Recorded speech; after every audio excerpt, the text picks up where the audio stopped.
Fox Sports. We are Fox Sports. We are Arizona.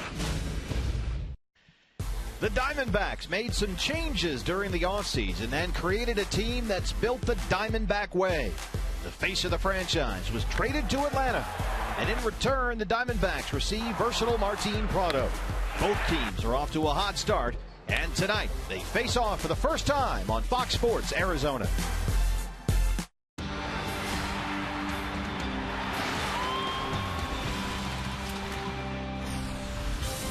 A baseball Monday night here in Arizona. Diamondbacks fans pouring into Chase Field as this homestand continues with tonight. They'll play the first of three against the Atlanta Braves in Justin Upton's return here to Chase Field.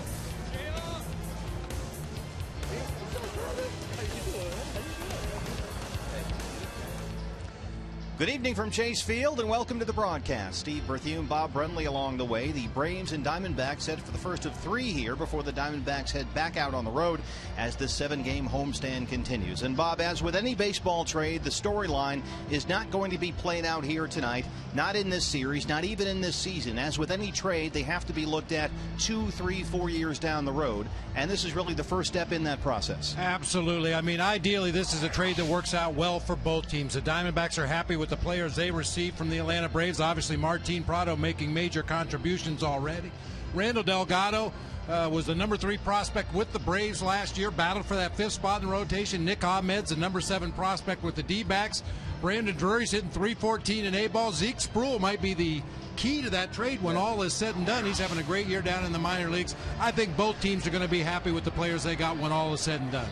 Justin Upton had a sensational month of April for the Atlanta Braves, but as we look at the Diamondbacks, Bob, since the deal, Arizona has actually improved over this time last season.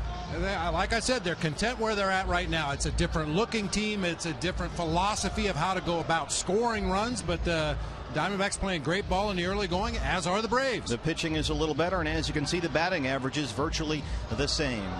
Almost set for the first pitch here from Chase Field. When we come back, we'll take a look at tonight's pitching matchup. Wade Miley on the mound for the D-backs. Brad rejoins us as a pair of elite lefties face off here. It's Arizona Diamondbacks baseball on Fox Sports Arizona. Back with more after this.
Is brought to you in part by the UPS Store. Flyers, business cards, brochures, and more. We can print that. And by Chase Bank. Sending money is as easy as sending an email with Chase Quick Pay.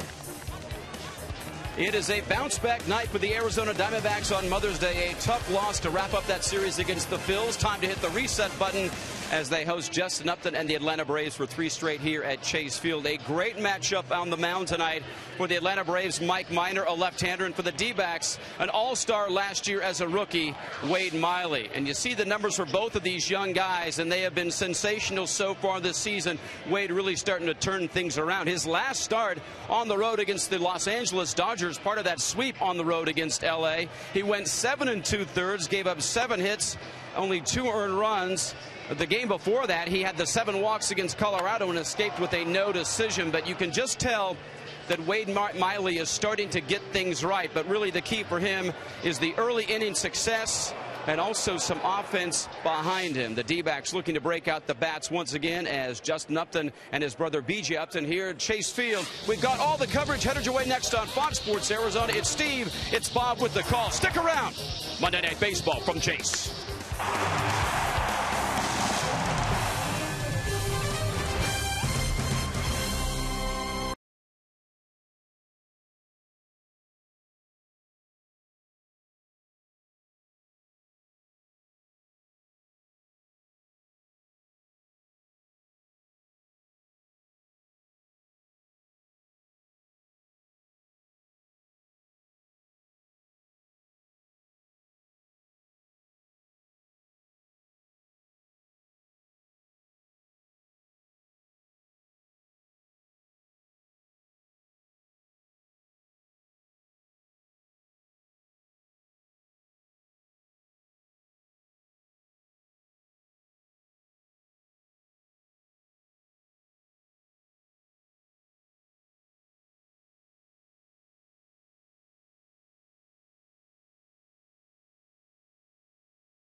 Chase Field, roof wide open, panels open. Diamondbacks set to open up a 3-game series against Justin Upton and the Atlanta Braves. Lots of storylines here, clearly, as Freddie Gonzalez brings his Braves ball club into Chase Field. They are here to conclude a long 10-game road trip. They win 2-1 in Cincinnati, lost 3 of 4 in San Francisco, and they'll play 3 here this week. Yeah, the San Francisco Giants pitching staff really cooled the Braves down in that series. They were outscored 26-10.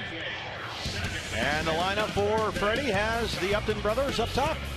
Now, Simmons in the leadoff spot, probably not a legitimate leadoff hitter, but by default he finds himself at the top of the order. Then the 2 Upton brothers, Freddie Freeman, a dangerous hitter in the middle of the lineup, and Evan Gattis, a real surprise. We'll get into his story throughout the course of the ball game.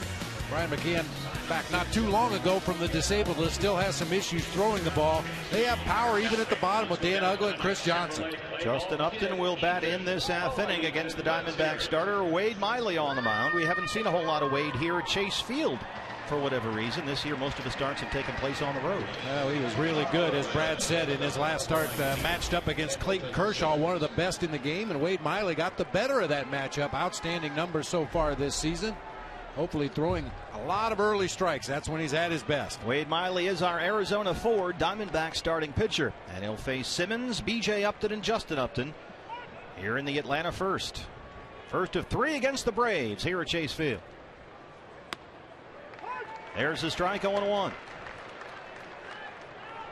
Andrelton Simmons, 250, 4 home runs, and 16 RBIs.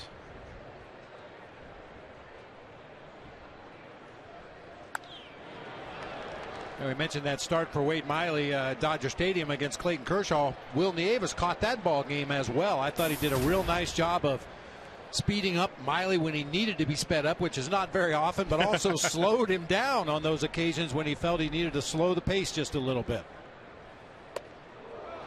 Wade works extremely fast, and sometimes, he has said, a bit too fast, and then things open up a little bit. And hey, you like the pace between pitches, but when he starts his delivery, that's when he needs to be more under control. And Will Nieves seemed to have a pretty good handle on that in L.A. Simmons drives it to left. Cody Ross is in front of the warning track. 1 batter, 1 out here for Wade Miley. Defensively, the Arizona Diamondbacks look as such. Nieves and Wilson out there with the left-hander on the mound for the Braves. Yeah, we mentioned the reason Nieves is in there catching Wade Miley today after his outstanding start last time, and Josh Wilson getting the nod at second base, a right-handed bat against the left-handed Mike Minor. Here is B.J. Upton off to a slow start this year. B.J. Upton at 153, 3 home runs and 6 RBIs. He is stuck in a 3 for 20 slump right now. 11 strikeouts over that span. Brother Justin is on deck.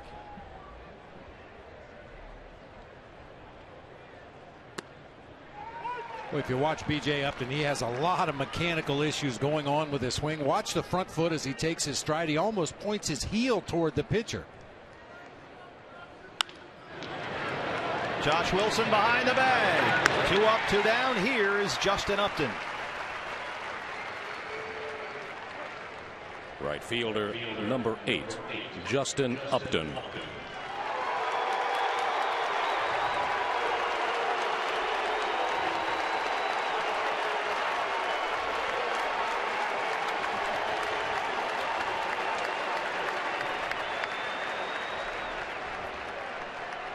Pretty much what we expected. Those that applauded clapped loudly. Those that booed loudly. Partial standing ovation. 269, 12 home runs already, and 21 RBIs.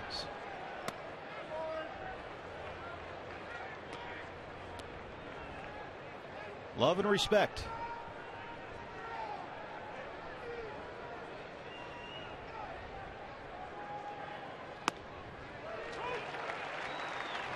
He's certainly been an electric player for Atlanta. You see his numbers with the Arizona Diamondbacks. 278 career hitter, 108 home runs, an average of 18 home runs a year. Chopper to third base. There's Martin Prado. Tricky hop for Prado. Has to hustle, and he gets Justin Upton. A 1-2-3 first for Wade Miley. Will go bottom 1 here at Chase Field.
rule Justin Upton out on a very close play there, Bob.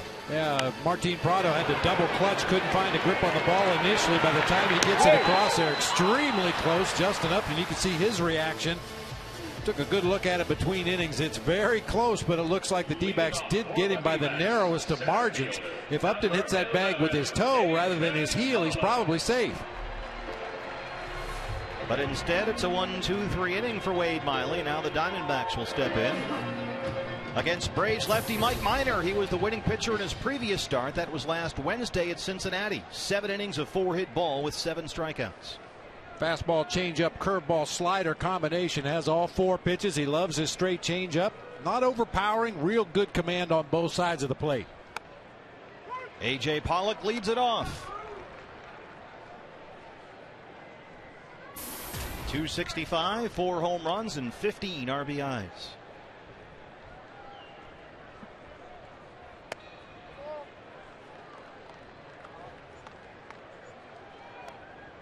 AJ has hit .308 over his last 8 games and is leading the league with 14 doubles.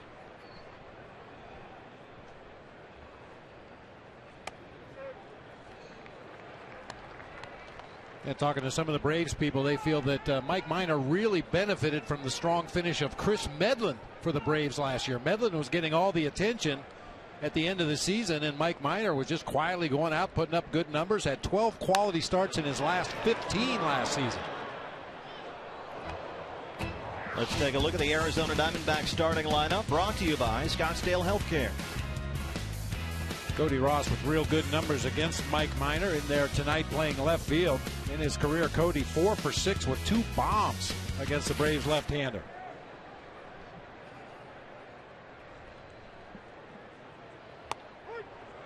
Ring him up, set him down, strikeout for Mike Minor here in the first.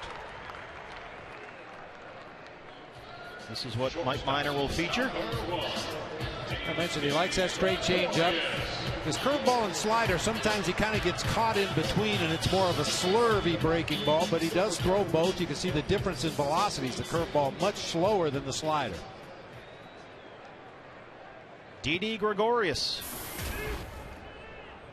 362, 3 homers, and 3 RBIs. Didi 4 for 16 on the homestand so far, 2 doubles and a triple.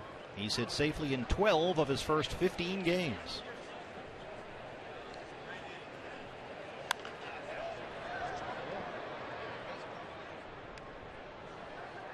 Every time a Diamondbacks player hits a home run this season, Fulton Homes will donate $150 to the Central Arizona Mountain Rescue Association.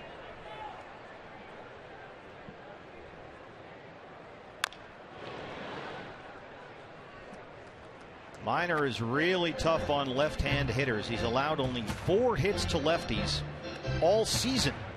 Lefties batting .098 against him this year, which is the best mark in the National League. Now, nobody's hitting much of anything against Mike Minor, but especially the left-handers really struggle.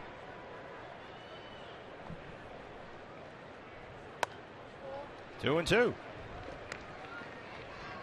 I mean, one of the stats I like to look at is the difference in batting average when the pitcher's ahead in the count as opposed to when the batter's ahead in the count. When Mike Minor's ahead, the batting average is 159, which is not unusual. When the batter's ahead, it's only 234.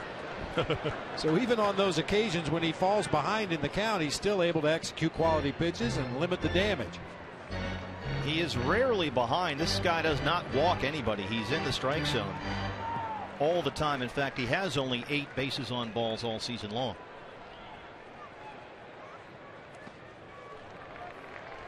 And as I say that, he throws one in the dirt. Didi Gregorius, Diamondbacks rookies all time. 21 hits through 15 games, trailing only Mark Reynolds back in '07.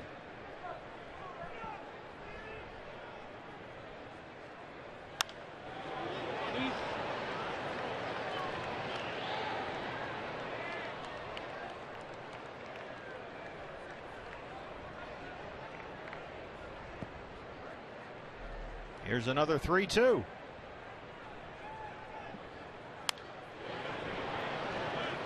Didi's good at this, battling off tough pitches, staying alive in the at-bat, seeing a lot of pitches, which will certainly benefit him in his subsequent at-bats, and it helps his teammates because Mike Minor's throwing a lot of pitches to either get him out or get him on. Ninth pitch of the at-bat, strikes him out. 2 up, 2 strikeouts for Mike Minor. Belt high fastball over the middle of the plate, maybe a little bit too much of a big swing that time from Didi in the full count.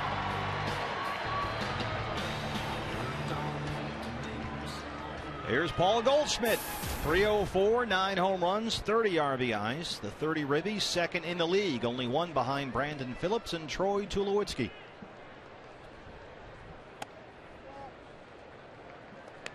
Goldie 1 for 10 on the homestand so far.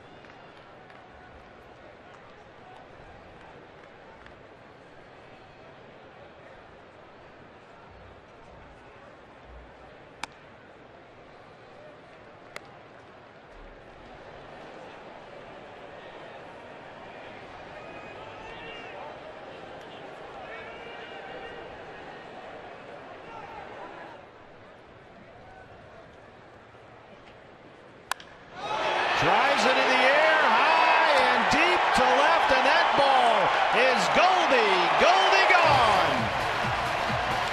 Paul Goldschmidt's 10th home run of the year, 1-0 Diamondbacks.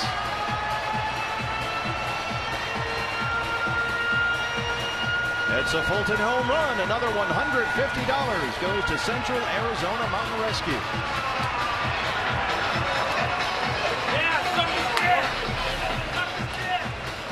Got a middle of the plate fastball. Paul Goldschmidt is such a disciplined hitter. He rarely gets out in front, pulls the ball to left field, but when he does, it's majestic.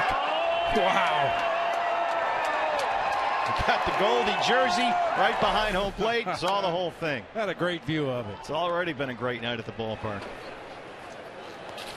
He's got 10 home runs and now is in a tie for the NL lead with RBIs at 31. Here's Cody Ross.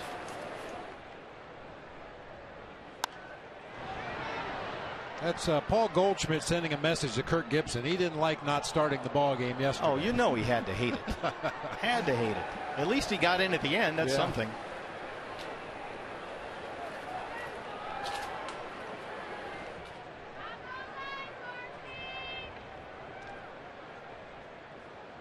That was a motivator I used to use on Luis Gonzalez, who played every day and hit third every day for us.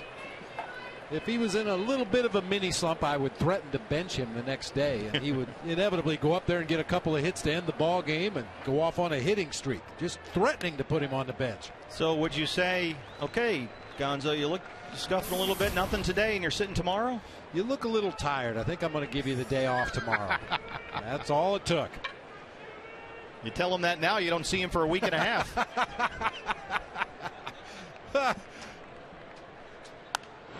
Straight up in the air. Brian McCann is under it.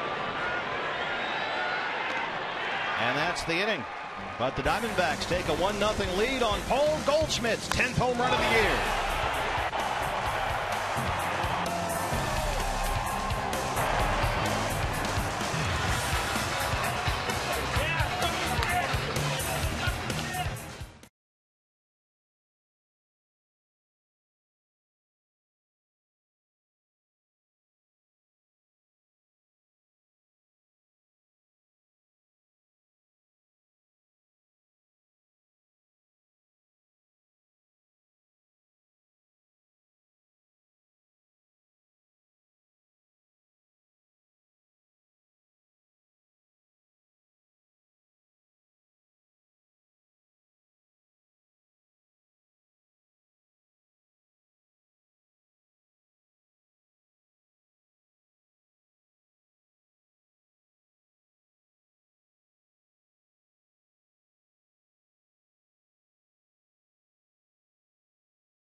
Back at Chase Field, Freddie Freeman steps in and takes a strike from Wade Miley. Freeman, Gaddis, and McCann here. 4, 5, and 6 in the Atlanta second. Freddie Freeman at 283, 2 home runs and 19 RBIs. 1-0 Diamondbacks on Paul Goldschmidt's 10th home run of the season, and it was a shot.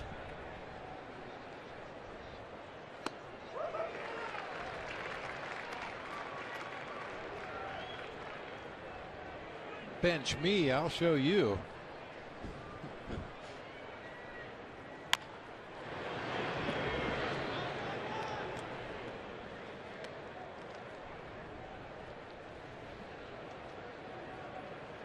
Eric Hinsky was out there starting at first base yesterday. Only got in the game late. Missed there. It's 2-2. Hey, partner, I know it's very early in the ball game, but it looks like Wade Miley has his good command so far, which is always a good sign. And this Atlanta Braves team can punch out with the best of them. Well, we know he was outstanding in his last start Wednesday at Dodger Stadium. 2 runs, 7 2/3, and no walks. His career high in strikeouts was 10 last October 1st against the Colorado Rockies. With the kind of command he's featuring early and the way these Braves swing the bats, he could eclipse that 10 tonight. 18 pitches so far, 13 for strikes. This is a lineup that will have a lot of strikeouts in it. Freeman, Paul Goldschmidt, the backhander, spins and throws, and Wade Miley covers. 1 away here in the second. More Goldie defense.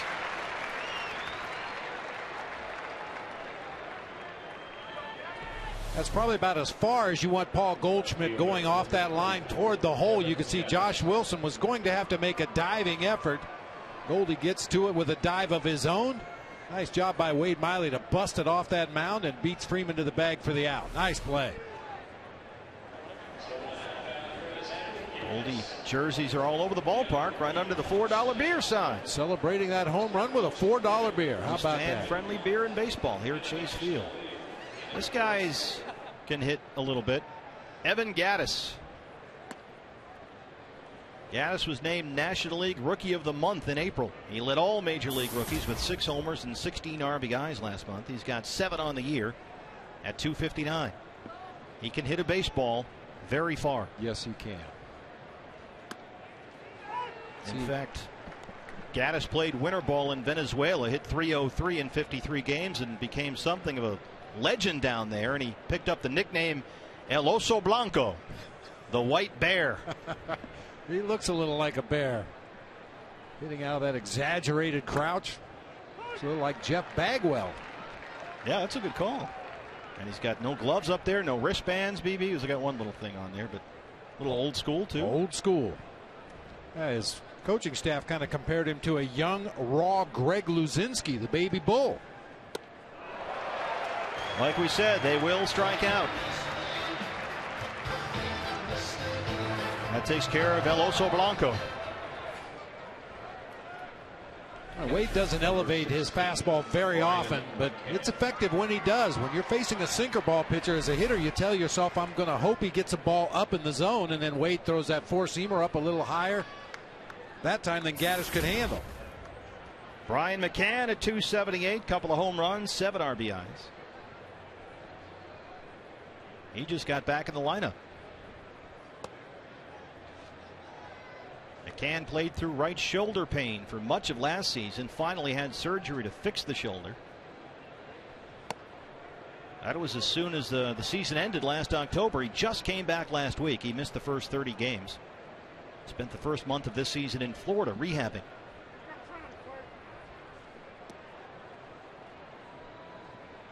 And he is a difference maker certainly in this lineup. Boy, offensively, no question about it. Chopper to second base. Josh Wilson was playing in shallow right field, comes in and throws him out. 6 up, 6 down for Wade Miley. Will go bottom 2. Paul Goldschmidt has made it 1-0 Diamondbacks.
Right field in Chase Field is no longer uptown, but Justin Upton back at Chase Field tonight. It leads us to our AT&T Twitter poll.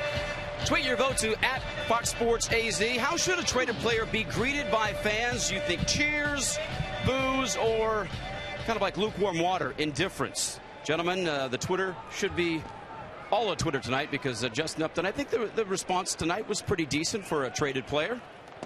Martin Prado steps in. Yeah, Brad, I agree. It was a definite, Bob, it seemed like a 50-50 mix. Pretty much, yeah. A few people got to their feet and applauded Justin Upton. A few sat in their seats and booed. The thing is there, you have to keep in mind he was traded. He didn't leave for free agency. He didn't demand a trade and say, I'm out of here, trade, you know. It's a different circumstance every time.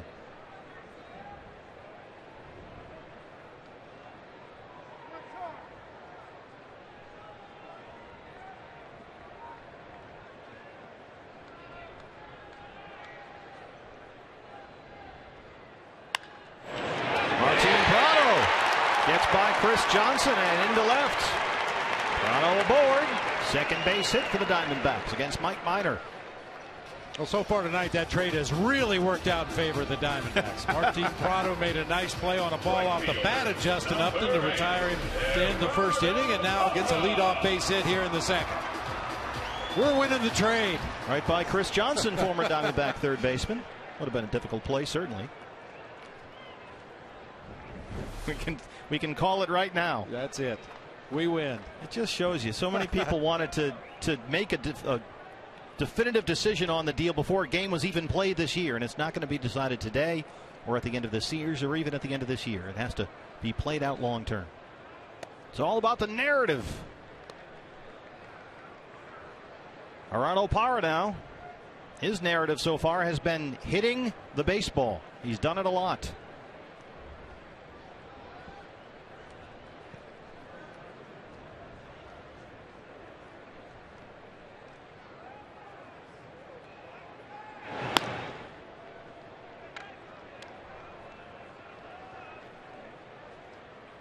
It's a little awkward, too, for Martin tonight, playing against all his former teammates. I saw him greeting a lot of the Braves in front of that first base dugout while the D-backs were taking batting practice today. But yeah, once they play that song, once the anthem is sung, they're the enemy. Parra. Freeman backhands it. Simmons, can they turn it? Nope. They get the force at second, and Parra's aboard. Freddie Freeman quick to turn that one.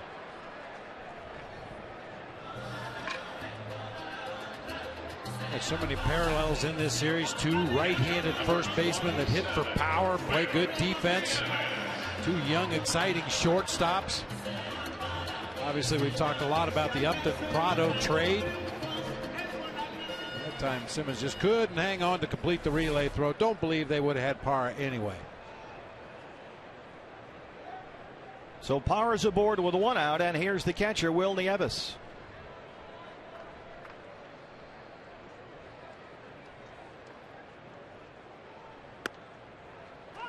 Oh, 0-1. Will Nieves got a lot of extra instruction today from Don Baylor during batting practice. Just judging from what I could gather by their body language, Don was telling Will to be careful about tucking his right elbow in against his rib cage. That causes him to drop the barrel of the bat. Not the angle you want coming through the hitting zone. See if he tries to keep that back elbow up just a little bit higher tonight.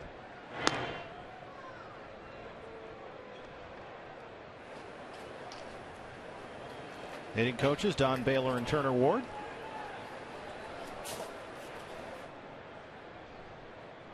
You might see the Diamondbacks be a little more aggressive on the bases than they normally would be. Mike Minor doesn't have a great pickoff move to first base, and Brian McCann, as you mentioned, coming back from shoulder surgery, just doesn't have the arm strength that he once did back there behind the plate. Says he's playing without pain. He just doesn't have a lot of strength in that throwing arm. It was a long rehab process. Now Turner Ward, Bob, has a stopwatch in his hand with a guy on base. What's he timing? Well, the deliveries to home plate, usually 1.3 seconds from the time the pitcher lifts his leg until the time the ball hits the catcher's glove. Anything less than 1.3, it's probably not a good idea to attempt to steal. Anything over 1.3, you've got a pretty good chance. One of the many duties of the assistant hitting coach. Steve Sachs also. He's got a stopwatch back there as well. 0-2 to Will Nieves.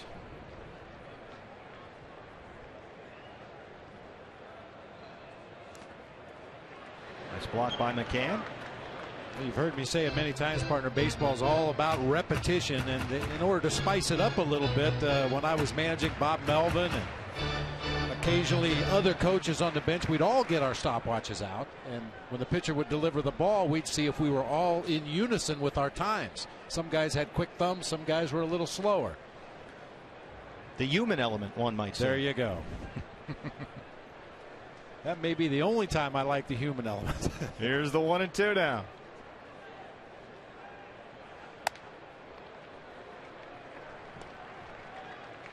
In his 5 starts this season, Will Nieves has done well. He's at .352, 6 for 17 with 3 RBIs. I say the Diamondbacks might be more aggressive on the bases tonight because of McCann's throwing arm, but they've been picked off 8 times already this season, usually when the runner's just going on first movement. Parra 4 for 9 on stolen base attempts so far. 3-2 now.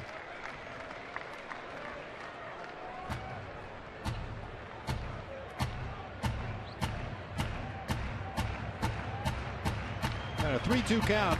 If the run sign is on here for Gerardo Parra, you play it like a hit and run. You cannot get picked off if you're running on a 3-2 count. Make sure that pitcher's going home before you break for second base and put it on the guy at the plate to protect you. Parra holds. Nieves strikes out. 2 down here in the second here at Chase Field. You have guest relations. How may we help you? You got an issue, BB? Yeah. I'd like to buy seats for another game. I got this, I got that. They take care of you. Absolutely. Most fan-friendly ballpark in all of baseball. Anything you want, we've got it here. 99 degrees outside. Had the roof shut all afternoon. A nice cozy 78 here inside, even with the roof open. Here's Josh Wilson.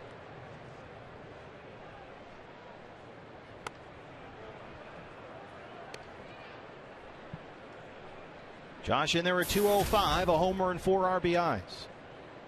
He was on base twice in his start Saturday against the Phillies. He singled and walked.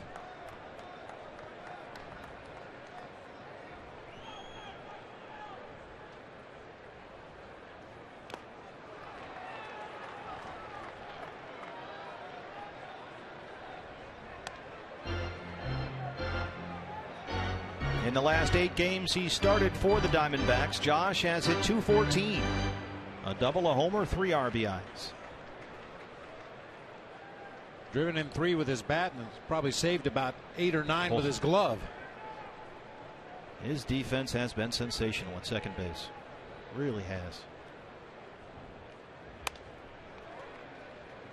He's ahead here, 2-1. You'd love to see him find a way to reach right here and get Wade Miley to the plate in this inning. Clear that pitcher, roll back around to the top of the order.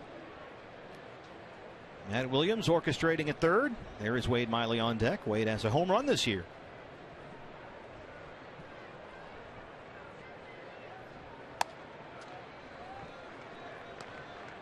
Minor's falling well behind here, Bob. He's now at, 37 pitches, only 19 for strikes. Just nibbling away at that outside corner, not really getting the ball down into the strike zone. Everything's just kind of sailing away from the right-handed hitters and up. There's the strike. It's 3-2.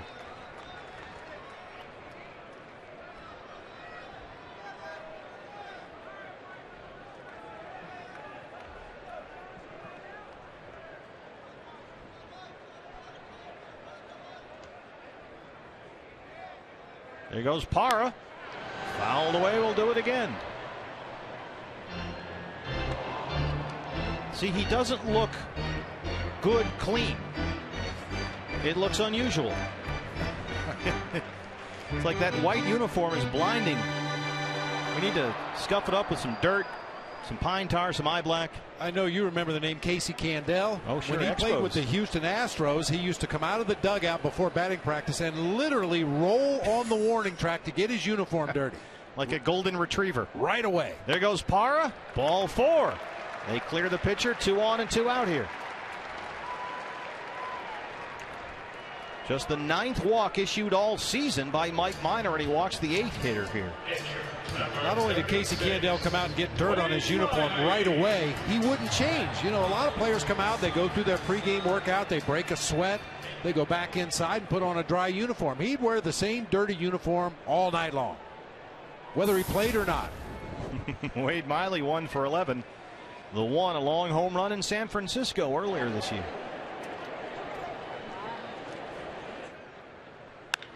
And he drives it to the gap in right center. Justin Upton gets there and has it. Wade Miley gave it a ride, but Justin Upton tracked it down. We're through 2. Diamondbacks lead it 1-0.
Is brought to you in part by Ram Trucks, proud partner of the Arizona Diamondbacks, and by Gila River, another proud partner of the Arizona Diamondbacks. FoxSportsArizona.com has all your online local sports coverage you just can't find anywhere else. Right now you can read Jack Magruder on there about Justin Upton's return here. There's Jack in the press box. Tyler Lockman right beside. Analysis on tonight's game. Fox Sports Arizona girls check out the scene at Cardinal Star charity golf outing. So, a lot going on as always at Fox Sports Arizona. There is the 4th estate. Working hard here. Dan Uggla, Chris Johnson, Mike Minor. 7, 8, 9 in the Braves' 3rd against Wade Miley, who has retired all 6 he's faced. Dan Uggla will do that a lot.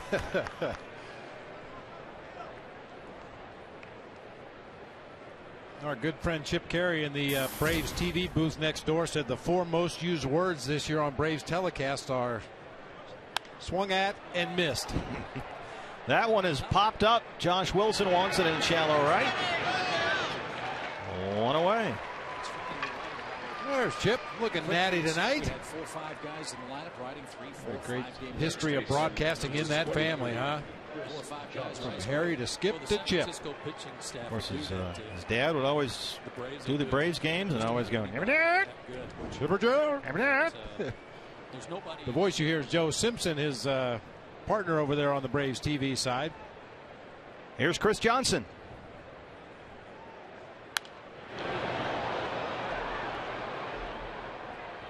Chris, of course, part of the Justin Upton Martin Prado trade, and they're 307, 2 homers and 9 RBIs. He does not have a base hit this month. He is 0 for 17 in May, hitless in his last 18 at bats overall.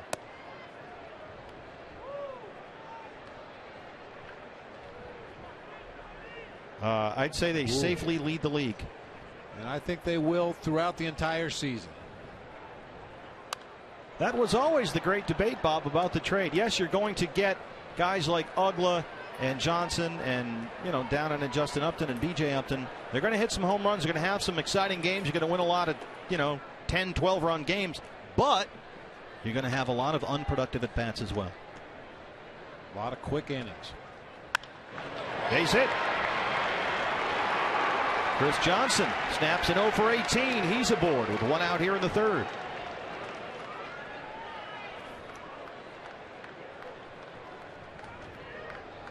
Pitcher number 36. Two former teammates right there.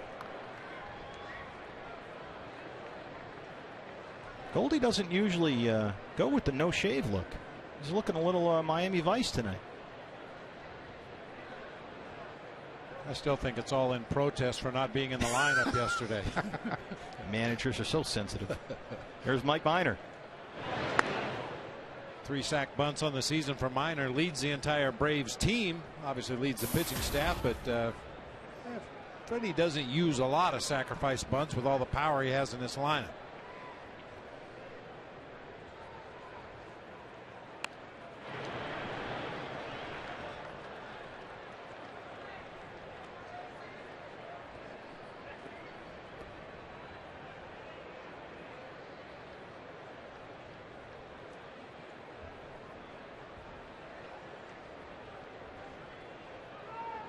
Diamondbacks lead at 1-0. Paul Goldschmidt, a solo shot in the first inning, his 10th home run of the year.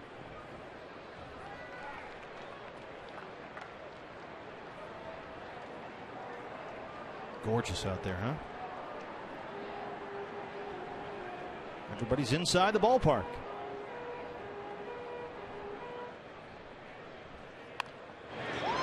Minor gets it down to Yevis. The play to first. Johnson moves up to second, 2 down.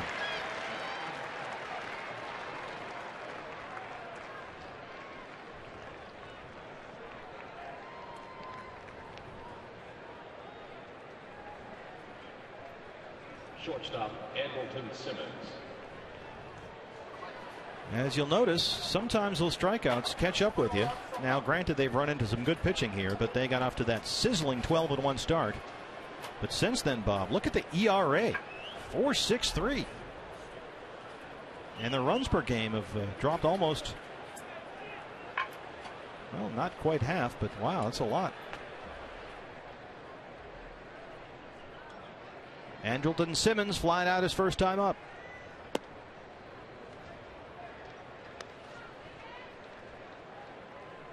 Simmons up there 0 for his last 12. Born in Curacao, went to junior college at Western Oklahoma State. Drafted by the Braves in the second round in 2010. Chopper to third. Martin Prado is there. Long throw. Gets it. We'll go bottom 3. Paul Goldschmidt coming up. Diamondbacks lead at 1-0 on a Goldie home run already.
home run this season, lead the Braves 1-0 as we get set for the bottom of the third inning here. And how about that, BB?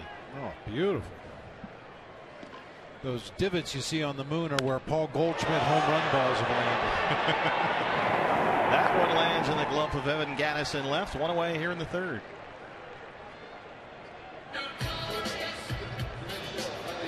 A little cornhole here at the ballpark. Outside Mountainside Fitness. Nice. You know, we're thinking about getting one of those for the backyard. It doesn't look like much, but once you start doing it, you ever done that? It's addicting. Yeah, it really is. Yeah, it is. The wife wants one, but with a Diamondback logo. So we've got to come up with a plan for that. But, yeah, good times.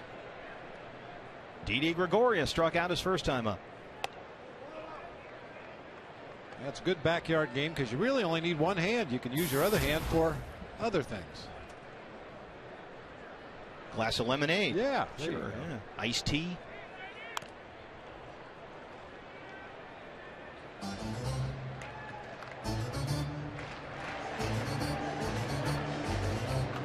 Diet Pepsi. You cannot play cornhole with cotton candy though, because then it gets all over everything. A little sticky. Changes the trajectory. That one was coming right at Steve Saxon. Let's see. Oh, Wayne Laskin with a nice play right there. He's our Golden Glover down there at right field, and Wayne was pouncing on that one. Harold Flieger's down there in left. Got his game face on. 2-2 now. Hey, D-backs fans, anytime the D-backs score 6 runs or more, Taco Bell's giving away 3 free tacos with the purchase of a large drink between 4 and 6 the following day at participating locations. Ground ball is short. There's Andrelton Simmons. He has not made an error this year. 0. 2 down here in the third. He's been really good at shortstop. There is some speculation within the Braves organization that he may end up moving to the third base position at some point in the future. Still very wiry. I don't think he's going to fill out, get bigger, get stronger, and might necessitate a move over to third base. Yet to commit an error this season in 146 chances going into tonight. And he has become a defensive superstar at short. Paul Goldschmidt. Goldie homers last time up, his 10th of the year. RBI number 31 to tie for the National League lead with Brandon Phillips and Troy Tulowitzki.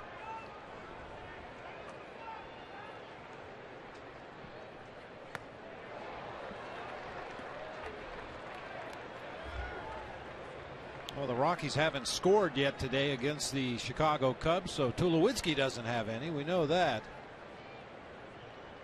He doesn't have an RBI. That is news. Goldie finds a gap. It gets down in left center. Gattis is there. Goldschmidt will go for second. Here's the throw. And he's in there. Paul Goldschmidt halfway to the cycle here. He's got a home run and a double.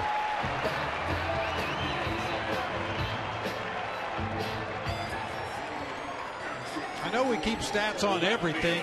I don't know if there's a stat for hustle doubles, but if there is, I think the Diamondbacks have to be leading baseball. A little soft liner into left center field. Gattis gets to it in good shape. He's a catcher by trade. He has a strong throwing arm, but Goldie turns the corner, heads into second base, and gets himself into scoring position with 2 outs in the inning.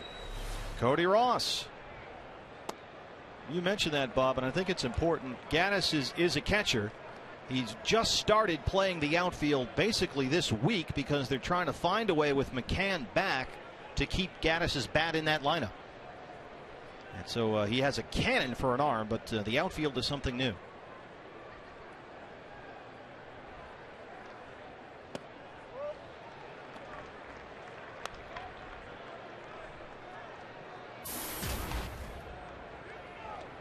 Cody batting .360 over his last 8 games. He has reached base safely in 12 of his last 13.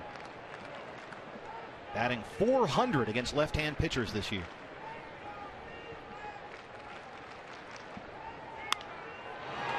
Right field, Justin Upton. First under it, and that's the inning. Diamondbacks get a Paul Goldschmidt double. They strand the runner. We're through 3, 1-0 D-backs.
Chinko by signing up at one of the 16 interactive kiosks right here at Chase Field during any Arizona Diamondbacks regular season home game. And walk away with a signed game piece. You never know who you're going to get on your Kachinko game piece. B.J. Upton, Justin Upton, Freddie Freeman. 2, 3, and 4 here in the fourth against Wade Miley. He has retired 9 of the first 10 so far on an absolutely gorgeous night here at Chase Field. It is just beautiful up there.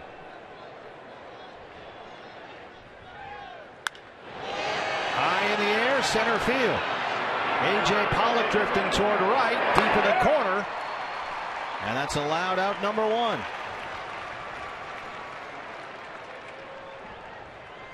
Right fielder Justin Upton.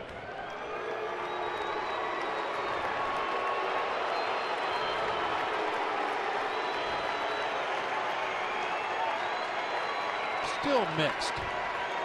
Still a smattering of each. A lot of people on their feet applauding. Justin did a lot for this franchise during his tenure here. 6 seasons. Grounded to third his first time up. There's a strike, 0-1.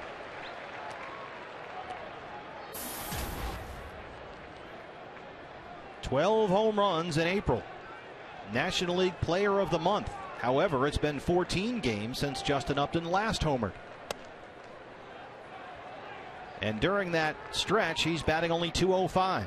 16 strikeouts since his last home run. That's kind of been the history of Justin Upton. When he's hot, he can carry a team for weeks at a time by himself. And when he's cold, he gets really cold. And lines went over the head of Didi and into left field. Justin Upton aboard. Second base hit for Atlanta.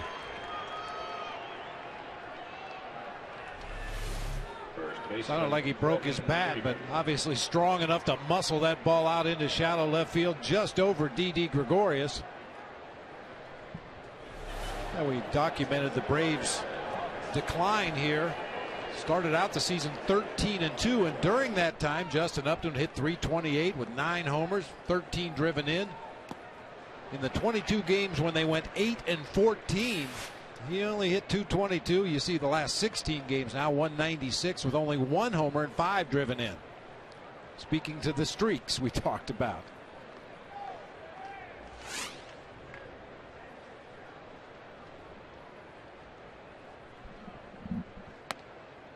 Freeman looks at a ball. I mean, when you hit 12 home runs in your team's first 23 games, they're going to do well. But when that stops, and I'm guessing, Bob, that this is the way the Braves will go all season long, very much up and down.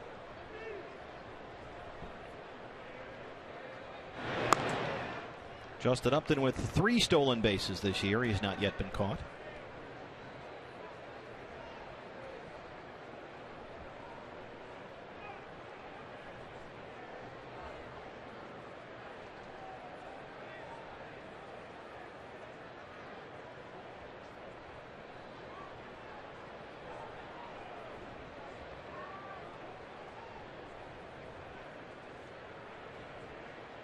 Wade Miley has stuck with the goatee after the full beard to begin the season.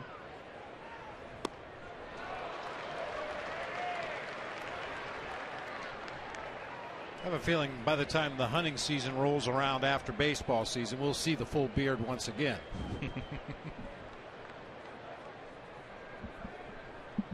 Got good sweat going on that cap, too. 2-2 now. Mentioned that Brian McCann is just back in the lineup. Freddie Freeman was on the DL just a week into the season. He had a strained right oblique. Came back on April 22nd. And in 18 games since he returned from the DL, he's hit .253 with 1 home run.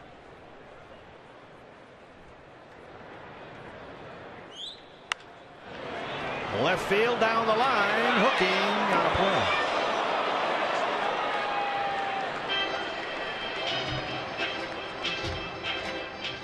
Braves are missing some important pieces as well. Jason Hayward, who got off to a miserable start. Oh, no! Oh, the great fear of every parent. Look at the look on his face. Oh, they retrieved it. Sorry, BB. I was watching that unfold, and I was thinking, no. And sure enough. Chopper to Paul Goldschmidt. Spins and throws to get the force on Justin Upton. Didi turns it in. They roll it.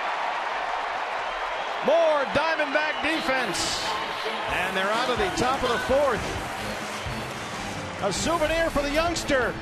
No, don't do it.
It's always hard, but here they've been great to me and just making me feel like family and feel comfortable. We're just gonna have fun and compete and trying to looking forward to have a good series. Martin Prado on facing his former team here. Prado leads off the fourth inning here. Prado, Parra, Nieves in a 1-0 Diamondbacks game facing Mike Minor here. Martin singled his last time up.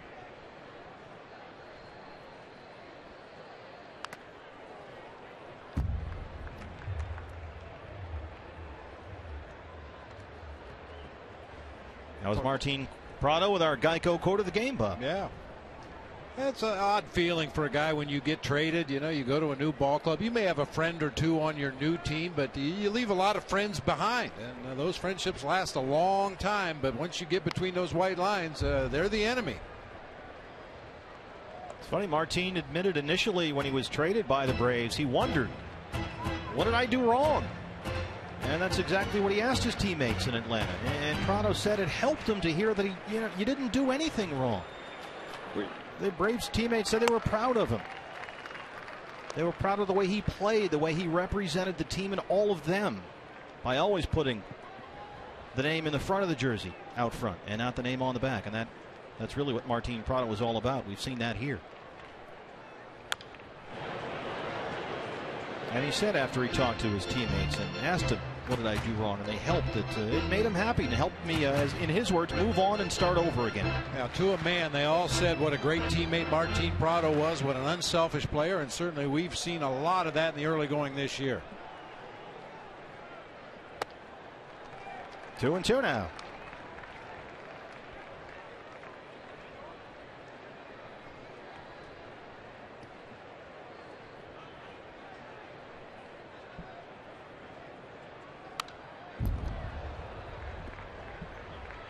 Chance to do some meets and greets during batting practice.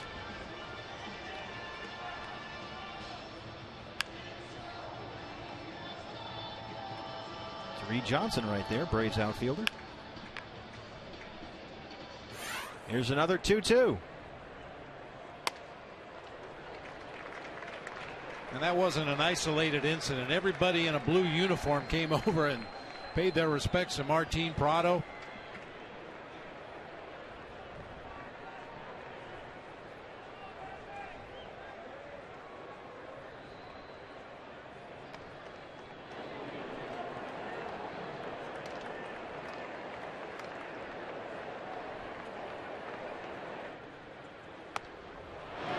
Did he go? No, he did not, says James Hoy.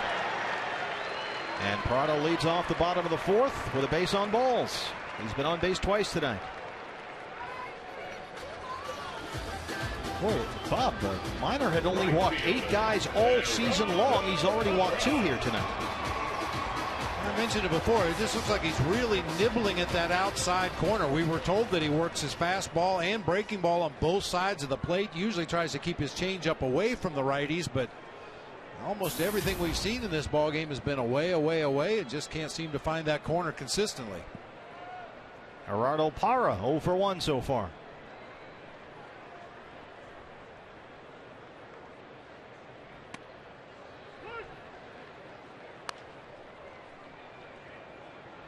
Not a parrot head, a Parra head. Parra head, I like that. It's good work. Got a custom-made D-backs jersey too. Raleigh Fingers in the house. Isn't that the guy that said he was my long-lost brother? How many relatives do you have? Apparently one more than I knew about. My long-lost brother. Looks like the handlebars on my motorcycle.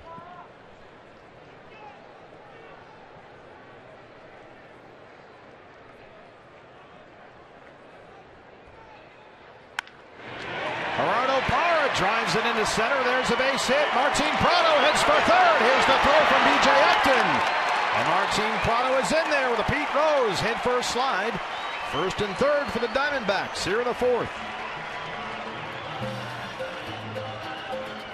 That's a pretty risky go right there by Martin Prado. He did make it successfully from first to third. One of the cardinal rules of the game is you never make the first out or the last out of the inning at third base, but Prado turned the corner, and fortunately Simmons cut that ball off. Not sure it could have been offline, but looked like it was going to beat Martin to third base. As it is, Diamondbacks have him on the corner with nobody out. There's the defense for Will Nieves. Struck out his first time up. Will getting the start behind the plate tonight for the Diamondbacks with the lefty Minor on the mound. Miguel Montero not in the starting lineup tonight.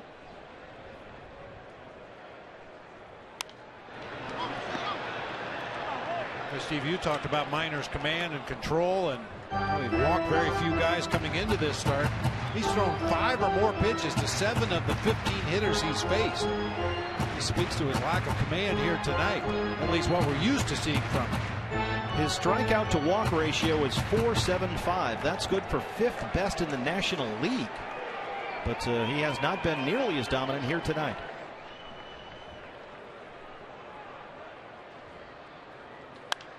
Nieves skies it way up in the air. B.J. Upton under it. Prado will tag. Here he comes. Here's the throw. And they got him at home. Parra tags and goes to second. Prado thrown out at home. Bob, that was awfully shallow to try that there. Yeah, watching him go first to third on a base hit to center field and then try to tag and score on that shallow fly ball tells me the Diamondbacks are going to try to run on B.J. Upton in this series. Did a nice job of staying behind that ball, threw it all the way to Brian McCann in the air. Easy out at home plate. Well, they say make them throw you out, and sometimes they do. Sometimes they do.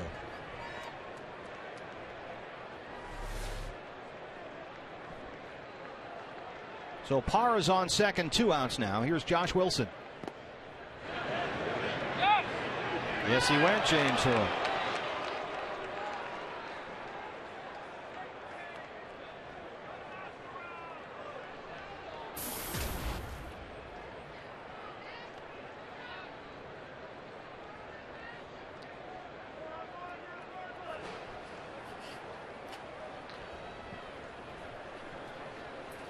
Bob, any of that have to do with playing his old team? Yeah, it certainly could have. He's trying to do a little bit too much, show the other team they made a mistake in trading you away, even though Martin is very glad to be here in Arizona. I'm sure he'd like to put some runs on the board against his former team. Boss Man Jr.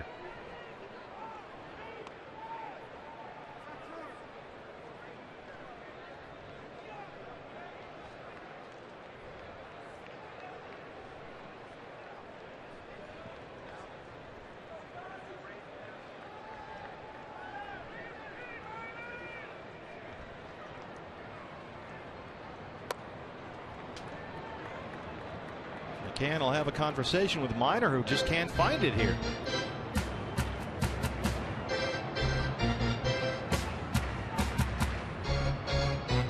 Since last year's All-Star break, Mike Minor has a 2.44 ERA. That's good for 4th best in all of Major League Baseball over that span, behind Chris Medlin, who's number 1 on that list. But he has not had nearly the same command as he's had all season long here tonight. Ooh, watch out.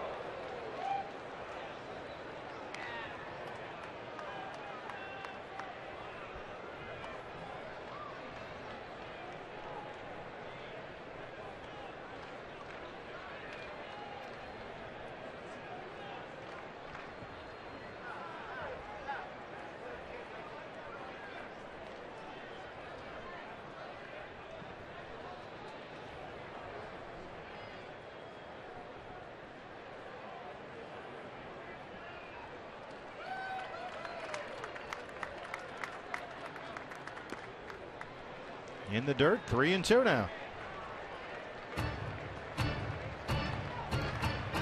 Another chance, Bob, as you said earlier, just at least to clear the pitcher here.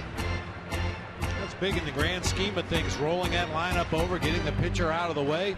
Now, we know Wade Miley's capable of swinging that bat and doing some damage, but you would much rather have the top of your order leading off in the 5th inning than the pitcher spot.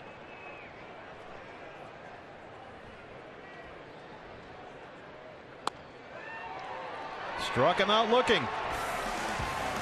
4th strikeout for Mike Minor. We're through 4. Diamondbacks lead 1-0.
Diamondbacks leading by a run on a Paul Goldschmidt blast back in the 1st inning. Good night to be out at the RamTrucks.com pool. They've even got food out there tonight, partner. Wow, you're like a dog with a bone on that one. And it looks like good food. A lot going on out there. As always, RamTrucks.com pool area. Wade Miley looking great so far. Only 2 hits. Rolling along here.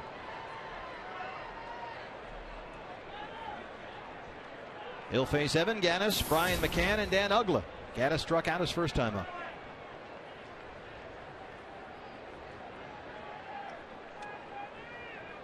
El Oso Blanco.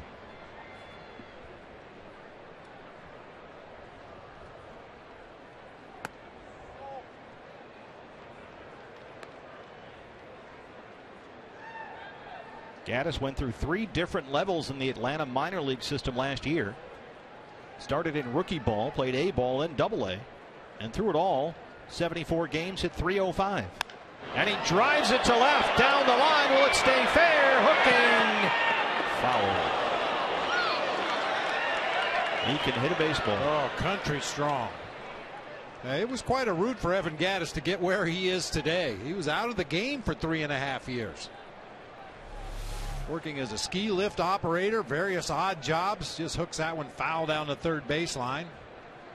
Brother finally convinced him he needed to try to play again. They arranged a tryout with the Braves. They spent a 23rd round draft pick on him, gave him a $1,000 bonus. He's back into the game and playing left field for the Braves in the big leagues. Guy stole Goldie's hat. I was going to say that's exactly the hat Goldie wore on the plane before, or on the bus, I should say, before the big 2-home run game against the Dodgers.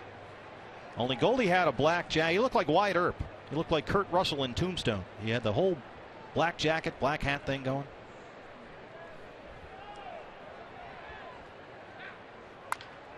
Chopper down the line. That's a fair ball. Prado long throw and pulls Goldie off the bag.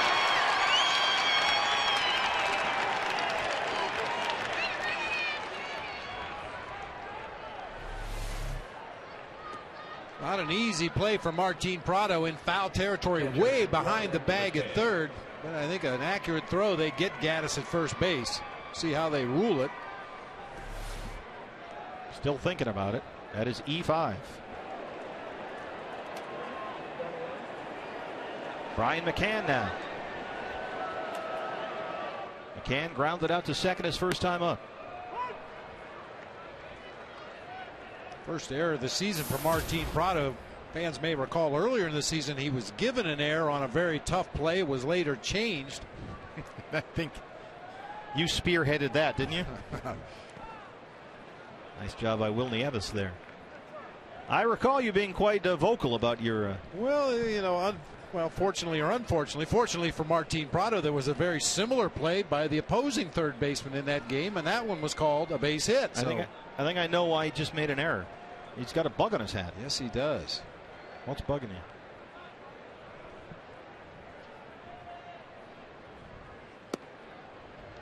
A little bit of a mini shift on here for Brian McCann. Didi Gregorius shading way up the middle of the field. Josh Wilson cheating over toward the hole between first and second a little bit, and Martin Prado way off the line at third.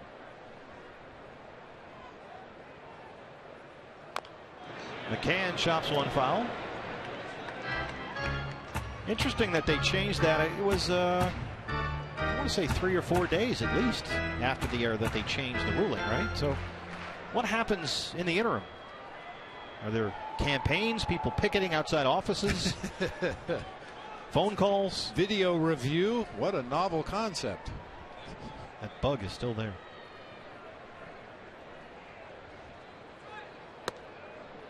Upstairs, Miley's run it full, 3-2. Dan Uggla's on deck.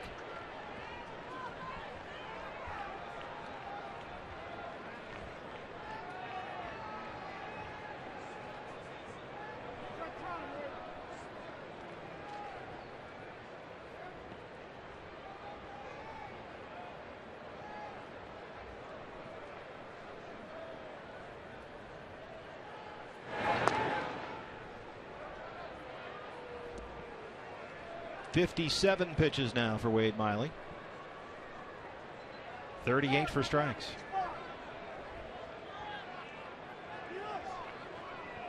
A little gamesmanship here.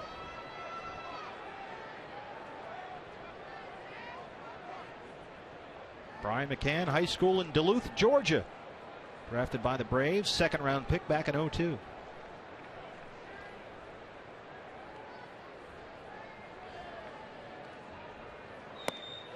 Ball 4. Jim Reynolds is the plate umpire. That one was close.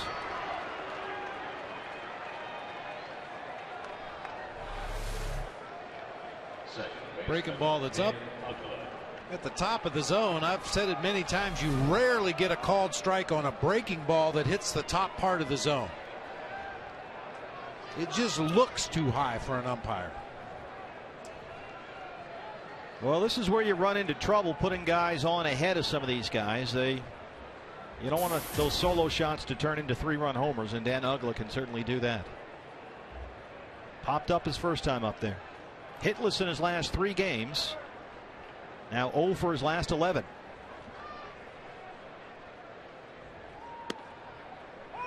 Also keep in mind you essentially have 2 catchers out there on the bases.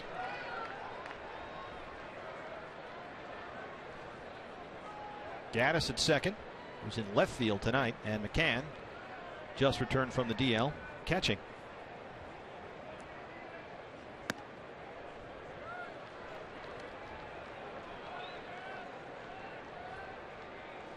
Dan Uggla leads the majors in forearms. This guy eats spinach right out of the can.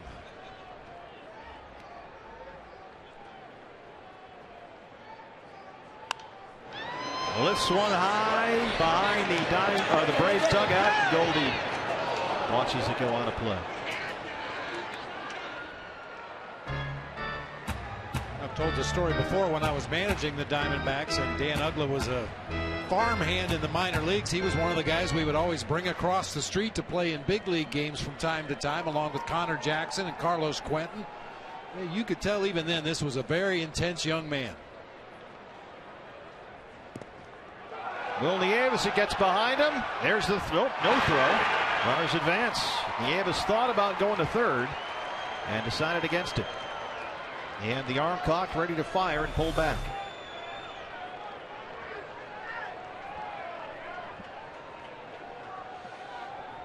Just snuck under. Wild pitch. So now it's second and third, nobody out. And Uggla up there with a 2-2 count. 3-2.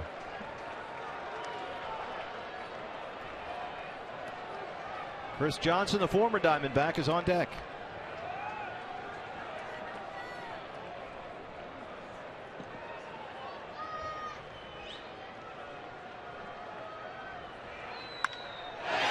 Center field, A.J. Pollock backing up at the track, at the wall. He's got it. Gaddis will tag. That will tie the game. McCann heads to third. Dan Uggla sacrifice fly. It's 1-1.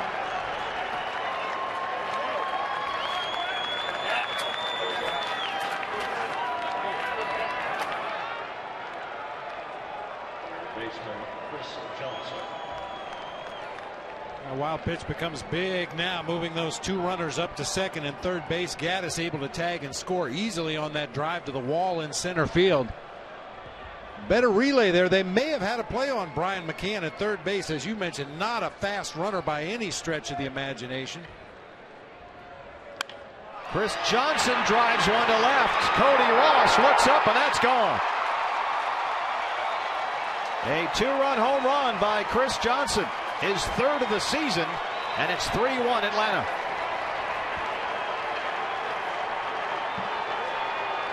Johnson had been 0 for 18 coming in. He's 2 for 2.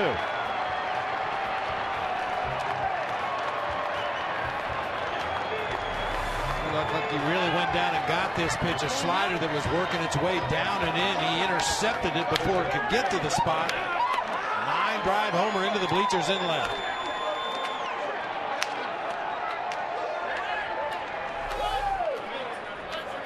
Gaddis reached on an error. McCann walked.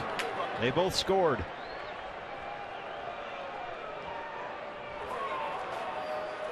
Chris Johnson, the former Diamondback, back here at Chase Field.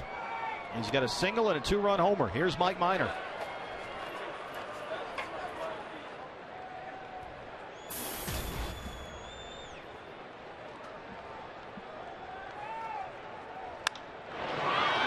Lofts one to left field. Cody Ross is there, camped out underneath.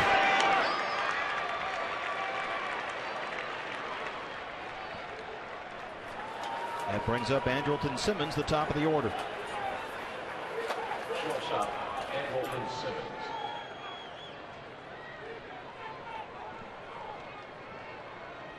Simmons is 0 for 2. He's flied out and grounded out.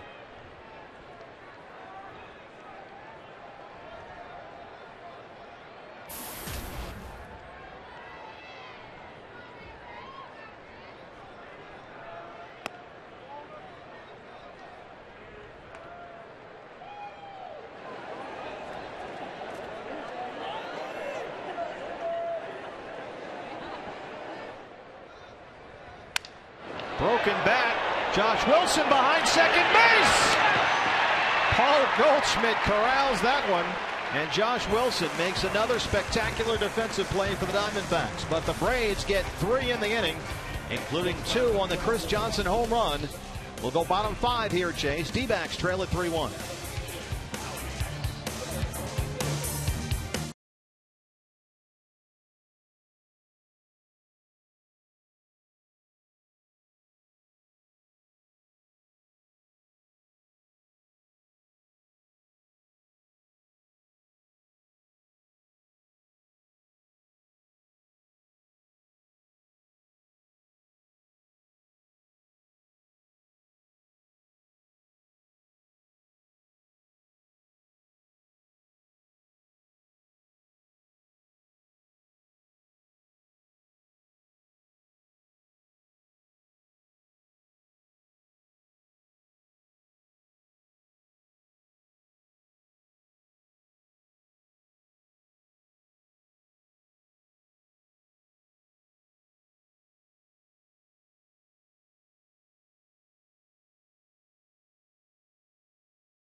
Leading up for the D-backs, pitcher, Wade Miley.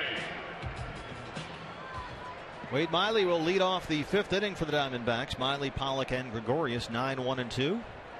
Diamondbacks now down 3-1 as Atlanta gets 3 runs in the 5th with only 1 hit, Bob. Yeah, unfortunately, the error by Martin Prado to lead off that top half of the 5th inning. Tough play, as we mentioned at the time. I think with a good throw, however, they get Gaddis at first base, and then the walk to McCann. Boy, I'll tell you, Wade Miley had been all over that strike zone up until that walk, and then bad things happened.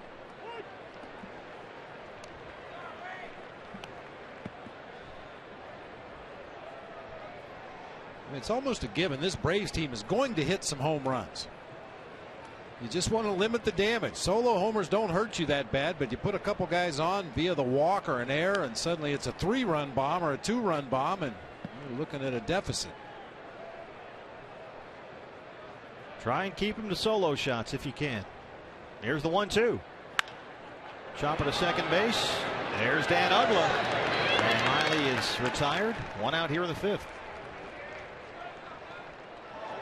Well, we lead the league in love, BB. Had another wedding proposal during the commercial break. This seems to be the place. It's almost, we're averaging almost 1 a night, I think. Those are just the ones we know about. Exactly. The ones that, when they go all center field scoreboard and everything. By the way, she said yes. Maintaining our perfect record there. The little message that they had on the Jumbotron while he was down on a knee proposing said, "I hope you don't give this diamond back." How about that? Like the little guy earlier with the baseball.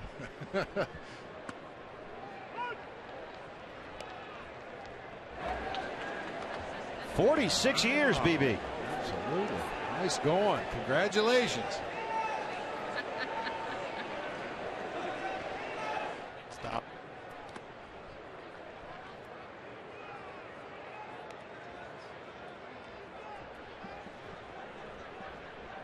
A.J. Pollock has struck out and flied out. He's 0 for 2.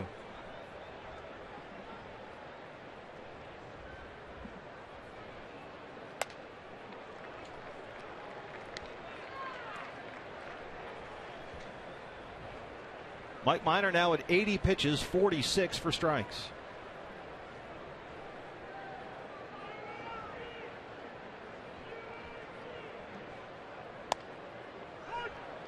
Three and two now. Yeah, Minor's been doing a pretty good job this year getting deep into the ball game. He's pitched into the 6th inning of every start this season. 3 times he pitched into the 7th and once into the 8th. But the pitch count may shorten his outing tonight. Chopper to third. Chris Johnson is there. 2 down here in the 5th.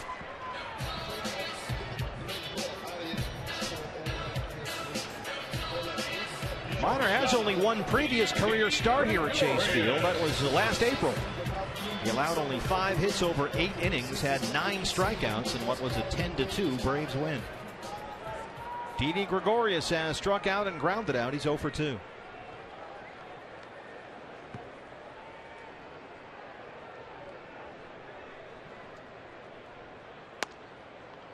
There's the strike.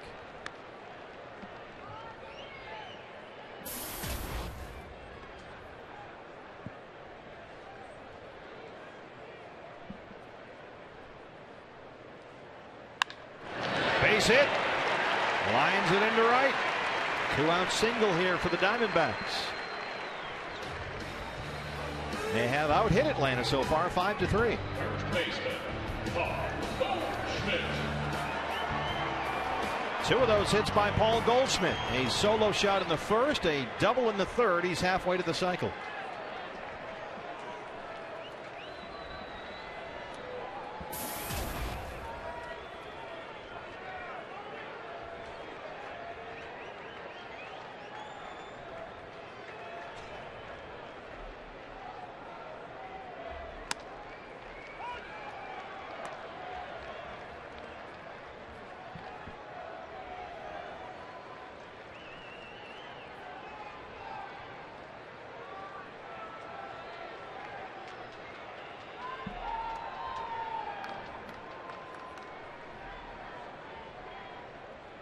There goes Gregorius. Here's the throw from McCann. And Didi is out. Brian McCann throws out Didi Gregorius. Century Lake Yorlink to what's next? The Braves 2, 3, and 4 hitters. BJ, Justin, and Freddie Freeman.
Three-one.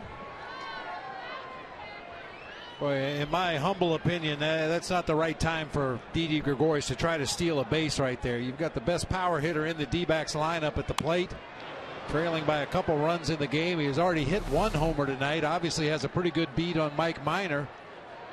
But Didi takes off for second. Brian McCann puts it right on the money to Dan Ugla. Slides right into the out at second base.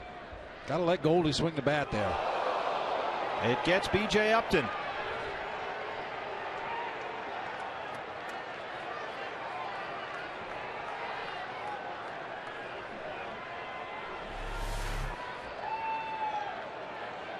Oh, right on the left shoulder, just overthrew that pitch. That's one thing about Wade Miley. Unless he gets upset out there on the mound, you rarely see him overthrow any of his deliveries. He to use the cliche, stays within himself. That time it looked like he just tried to overthrow that fastball. We've seen him do that before, Bob, when he tries to maneuver the ball too much and think too much, and he says he's better off when he doesn't think and just throws it. Tries to be a little too fine, and that's when it historically has gotten away from him.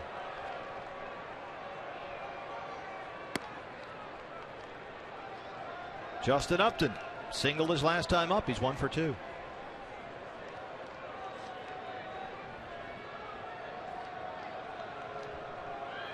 Second hit by pitch of the season already for Wade Miley. He only hit 2 all year last year. He's behind 2-0.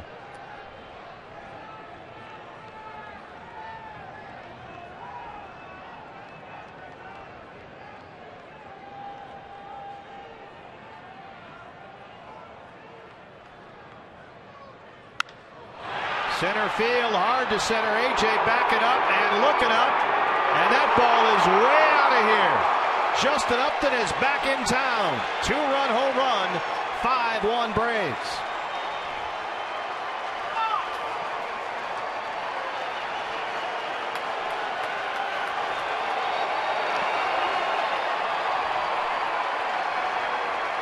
Last season, home run number 13 came on September 8th. Tonight, May 13th. Hanging changeup, up and out over the plate. Miley even slowed down his delivery a little bit, really telegraphing that pitch. We know what kind of power Justin Upton has when he can get those arms extended. No doubt about that one.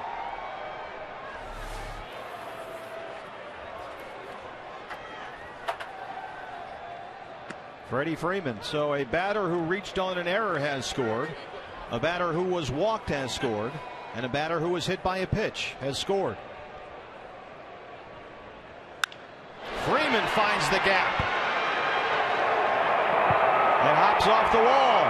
Pollock will play the carom. Freddie Freeman stand-up double.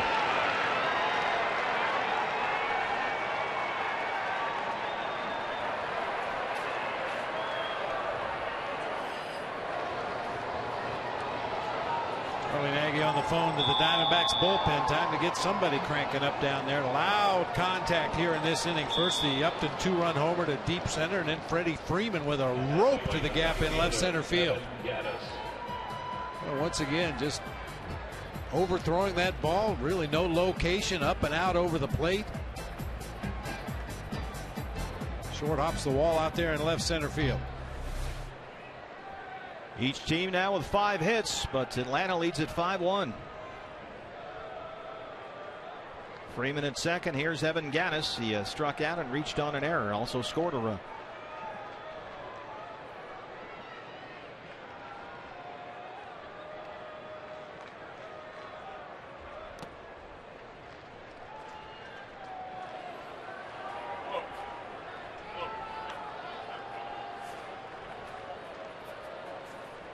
"14 games without a home run, and Justin Upton is back on the board. Number 13 here tonight."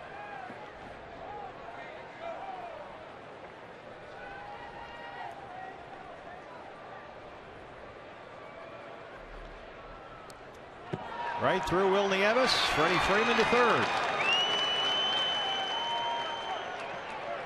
And this has gotten sloppy in a hurry for Wade Miley. Yeah, real sloppy. That's a pitch that needs to be blocked by Will Nieves. Kind of turned his upper body to the left. Didn't have his glove down, blocking the 5-hole between the shin guards. That one gets right through.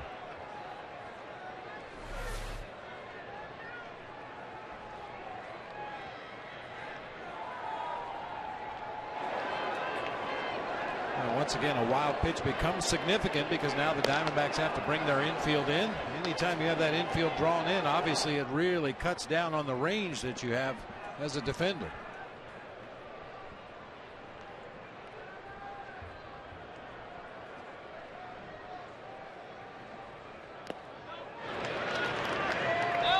Did not go, says James Hoy at first. Miley behind here, 3-0. Still nobody out.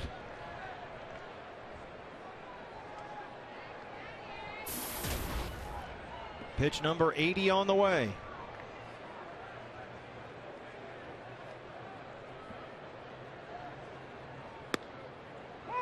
3-1.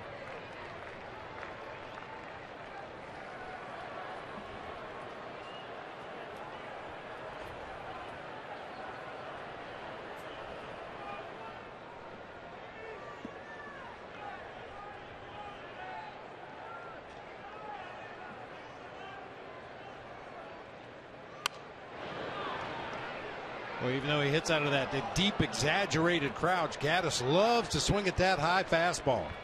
Struck out back in the second inning on a heater that was about shoulder level. Chased a high one there on the 3-1 pitch.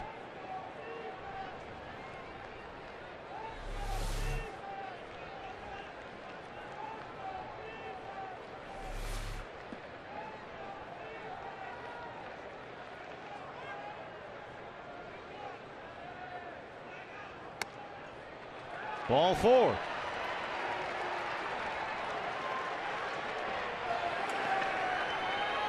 Charles Nagy to the mound. I think the only thing that's buying Wade Miley one more hitter here is the fact that Brian McCann is a left-handed swinger. Josh Colmenter is their lead pitcher warming up down in the bullpen for the D-backs. If he can't retire McCann, we would probably see Josh Colmenter to face Dan Uggla. Since the start of the last inning, which was the 5th, Josh Miley has 2 walks. He's hit a batter. He's had 2 wild pitches and had another runner reach on an error. So it's just turned into a mess here. And Atlanta, which had scored 4 runs in its last 3 games, leads here 5-1.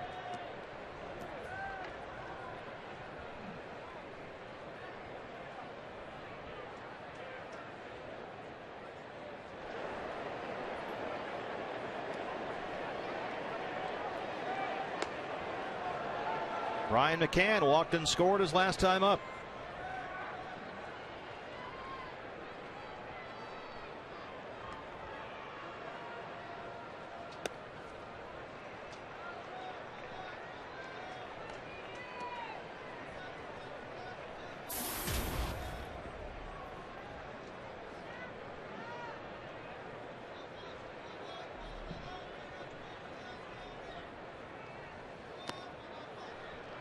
Two 2-0.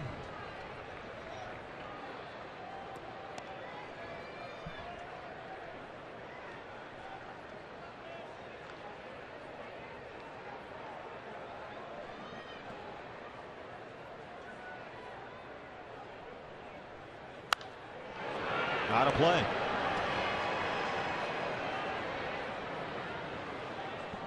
Well, Wade Miley said after his last start, when he was so good at Dodger Stadium, 4 strikeouts, no walks, 7 2/3. They asked him, what'd you change? He said, before I just kind of got caught up and was losing it out there, trying to do too much and be too perfect, and kind of lost out there again. McCann lines a base hit into right. Freeman scores. 6-1 Braves, and still no outs here in the 6th.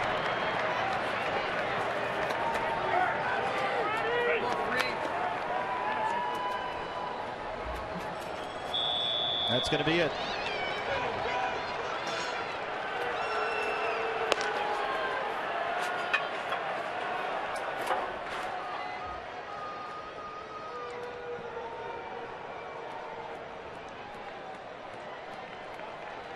Wade Miley exits. We'll take a break. Diamondbacks trail at 6-1.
Diamondbacks baseball is brought to you in part by CenturyLink, your link to what's next.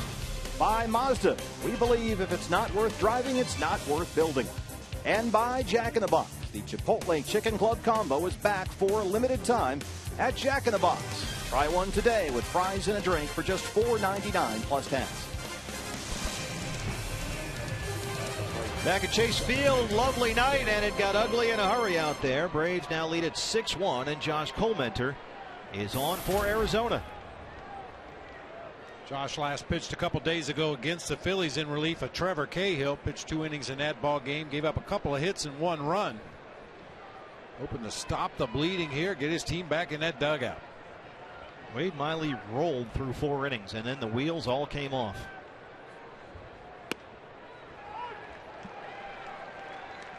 Dan Uggla had an RBI sacrifice fly his last time up. Boy, not surprisingly, when you look up and down this Braves lineup with the Upton brothers and Evan Gattis, Dan Uggla, Chris Johnson, the Braves have hit 18 home runs against left-handed pitching this year. That's first in the National League. Didi Gregorius bottles the ball. They get the force at second, and that's it. Gattis to third. It's just that kind of night so far. Third baseman Chris Johnson. That appeared to be a tailor-made double play ball, leading Didi a couple steps to his left. It was hit extremely hard. They had plenty of time to turn that play. Unfortunately, just couldn't come up with it cleanly. They do get the lead runner at second base. Chris Johnson, last time up, the former Diamondback, a long 2-run home run. Johnson, who came into the game in an 0 for 18, is 2 for 2.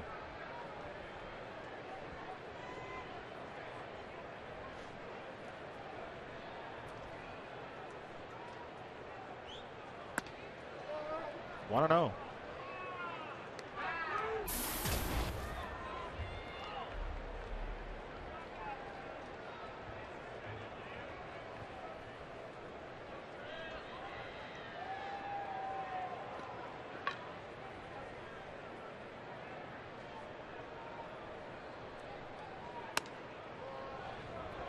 This was Chris Johnson his last time up, back in the 5th. Went down and golfed one to left field. Got out of here in a hurry.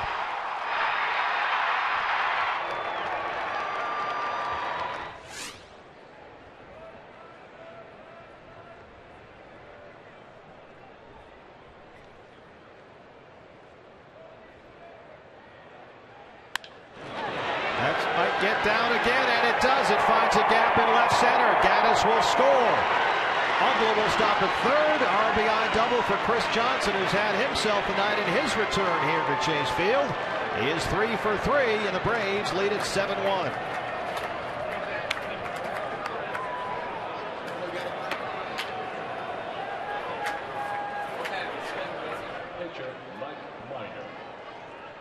Fortunately for the Diamondbacks, Dan Uggla was the runner at first base. A lot of other Braves possibly would have scored on this gapper to left center field, but Uggla makes it as far as third base, has to drop anchor right there. That ball was struck well. He's a triple away from the cycle as Chris Johnson.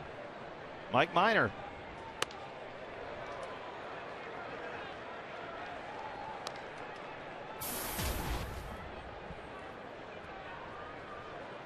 Diamondbacks acquired Johnson to the trade deadline last year. In his first game with the D-backs, had the grand slam, and now in his first game against the Diamondbacks here, he's had himself quite a night. Especially when you consider he had been 0 for May up there. But busting out in a big way here tonight. Single in the 3rd, homer in the 5th, double in the 6th.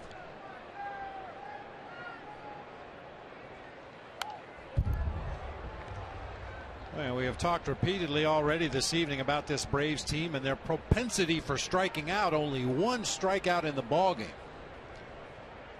Either says you're throwing way too many hittable strikes, or when you get ahead in the count, you're not leading guys out of the strike zone. I mean, this is a team that doesn't cut down on their swing with 2 strikes. It was Gattis back in the 2nd.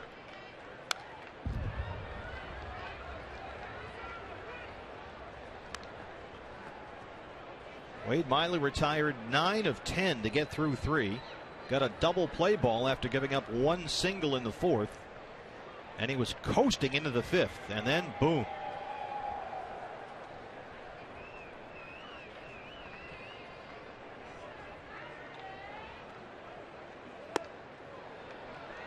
One and two. Good try right there. Minor had been chasing pitches up in the zone this hole at bat. His last time at the plate, he flied out to left on a pitch up around the shoulder. So throw it up there again, see if he'll chase it.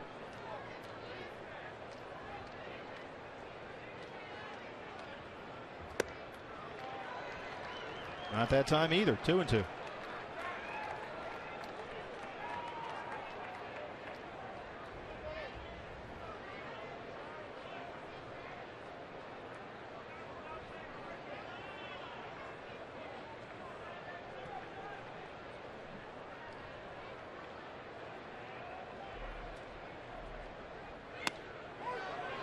Bring him up, sit him down. That's a strikeout.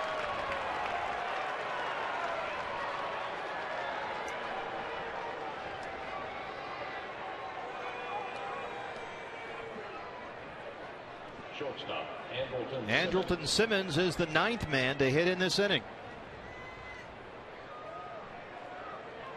Well, just to show that we're not exaggerating about the Braves strikeout totals this season, 10 times already or rather 16 times they've struck out 10 or more times in a game. 16 times, double figures. And now just 2 tonight. Simmons is 0 for 3, grounded out his last time up.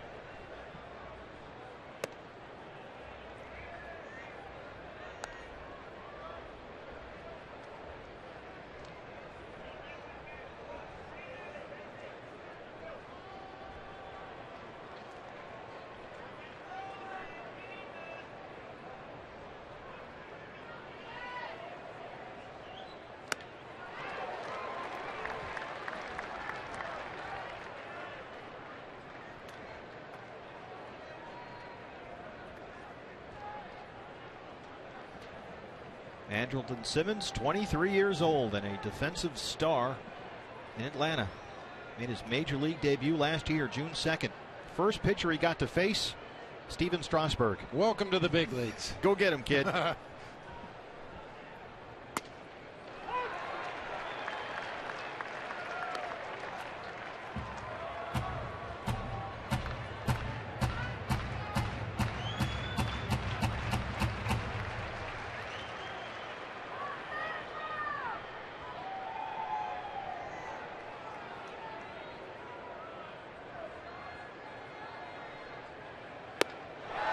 Simmons strikes out, and that's the inning. But the Braves put up a 4 spot. Will go bottom 6. Diamondbacks down 7-1.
7th, only 2 weeks away.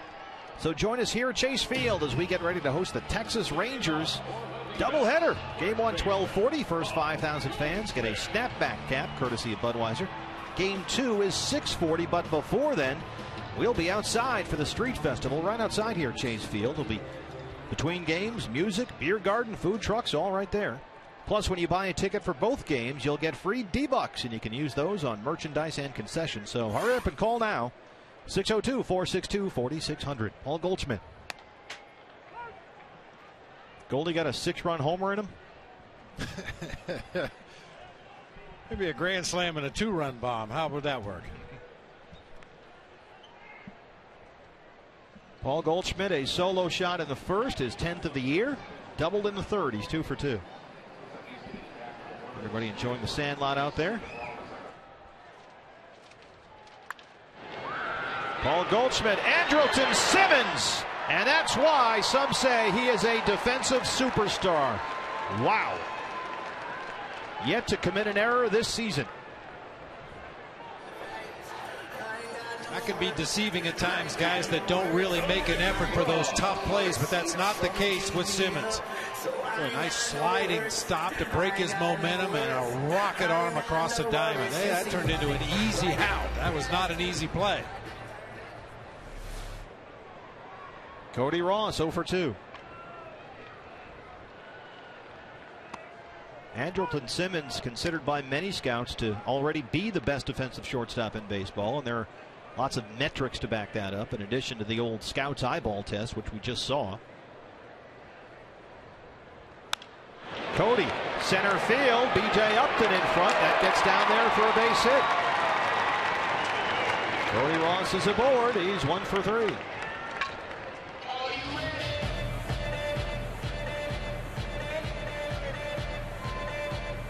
Third baseman, Martin Prado.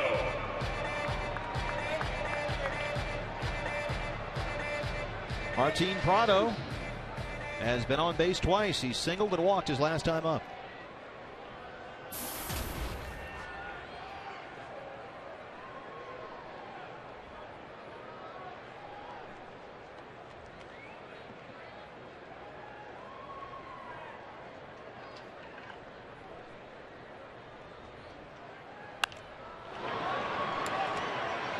Prado said when he got a phone call from his new manager after the trade, I was kind of nervous. I mean, after all, he said, I'm talking to Kirk Gibson.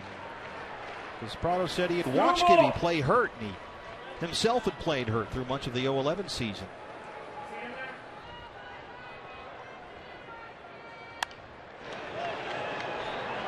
Prado said he did it because he loves the game, something he recognized in Gibby. And Prado said, you know, it's a new challenge for me to let him know that I'm going to be there for him and my teammates. It's something he does not take lightly.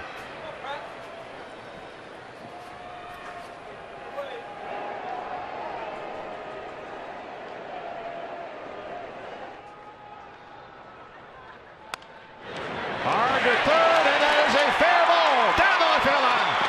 Cody Ross hits for third. Matt Williams waves it in. Here's the relay. Here's the play. And once again, a Diamondback base runner is cut down at home.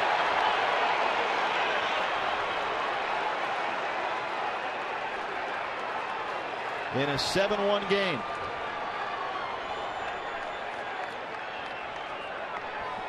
Right fielder, Gerardo Parra. I like being aggressive as much as the next guy, but trailing by 6 runs in a game, you got a rally starting here. I don't think this is the right time to have a risky send on a runner. Simmons relay throw on a hop to Brian McCann right there in front of the plate. Nowhere for Cody Ross to go.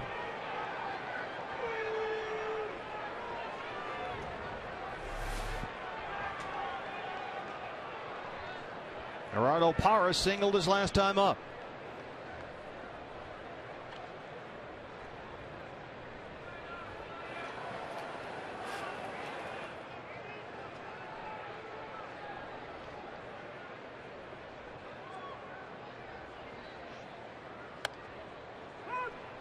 Oh, 0-1.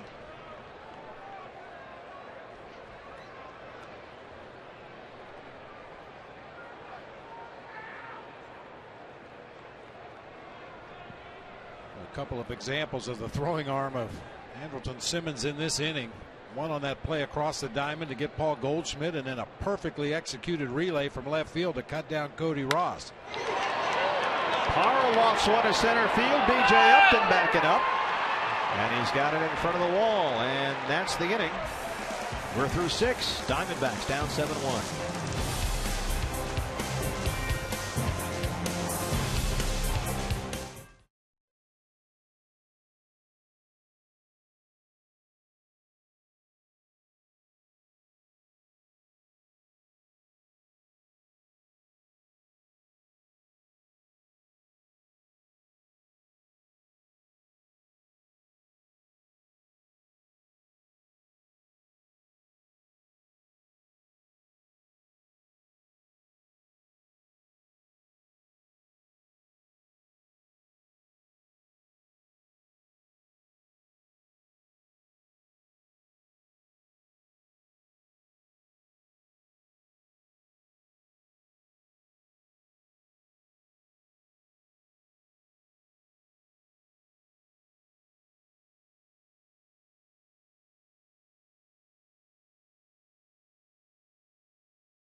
How should a traded player be greeted by fans? 57% cheers, 26% boos, and 17% indifference. Guys, I'm wondering, since J-Up has a single and a 2-run home run, if the voting started right now, if that would change a little bit. That's a good question, Brad. I like cheers. I'm a guy who played hard, contributed. Lets everybody move, shake hands, wish each other well, and move on. I agree wholeheartedly. Again, you know, J.F. was not a guy that demanded to be traded. He was not a guy that was a problem child. It was simply a business decision, and I think D-back fans have been classy tonight and wishing him the best. They just prefer he didn't get hot again against us. Now, Freddie Gonzalez is out there changing his lineup around. Jordan Schaefer is coming out. He will hit for B.J. Upton. Remember, B.J. got hit by that pitch behind the shoulder. Looked like the shoulder blade, so apparently he needs to be attended to. And so B.J. Upton is out of the game now. Now, with a seemingly comfortable 6-run lead in the game, send B.J. on up to the clubhouse, get some treatments, try to get him ready to play tomorrow's game. Usually with the lead late in the ball game, Freddie Gonzalez makes defensive changes anyway. Schaefer normally comes into the game. I would assume Evan Gattis would be the one taken down defensively tonight, but now with the what we assume is an injury to B.J. Upton, Gattis may have to finish this one out there in left field. Well, they'll do it with a 7-1 lead as we start the 7th, and now Jordan Schaefer steps in and hits for B.J. Upton. So Schaefer, Justin Upton, and Freeman, 2, 3, and 4 here in the Atlanta 7th against Josh Colminter. There's the strike. It's 0-1. Schaefer at 296, a homer and 3 RBIs.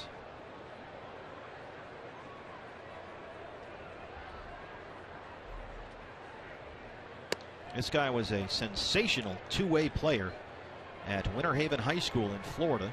That's where the Red Sox used to train at old Chain of Lakes Park. As a senior, he had .478. He was also a pitcher, and on the mound he was 11-0 with a 0.71 ERA. So a very hot prospect. 3rd round pick in 05.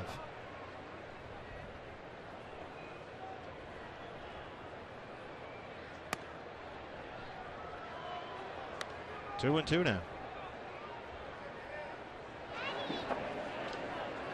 Working on the swings in the sandlot. Working on some base running as well. Schaefer strikes out, 1 down here in the 7th.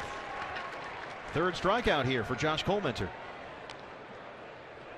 Right fielder, Justin Upton.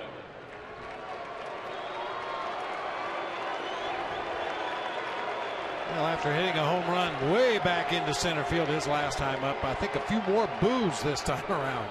I think you're right. The welcome wagon's already left, and now it's back to business. Yeah. Justin Upton has grounded out single and hit a monstrous 2-run home run to center field.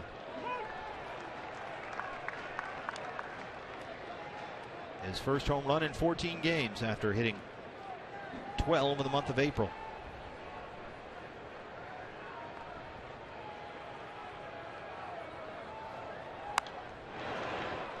This was Justin Upton back in the 6th. A 2-0 changeup, which is a pretty good pitch to call in that situation. Unfortunately, Wade left it up and out over the plate, kind of telegraphed that pitch a little bit. And any part of the ballpark is fair game for Justin Upton.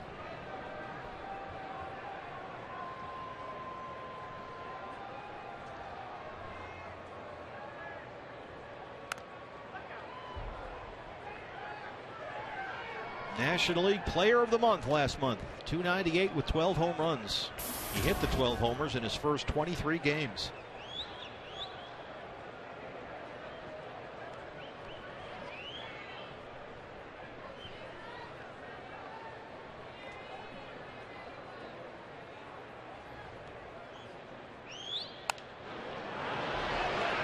On a play behind the Braves dugout.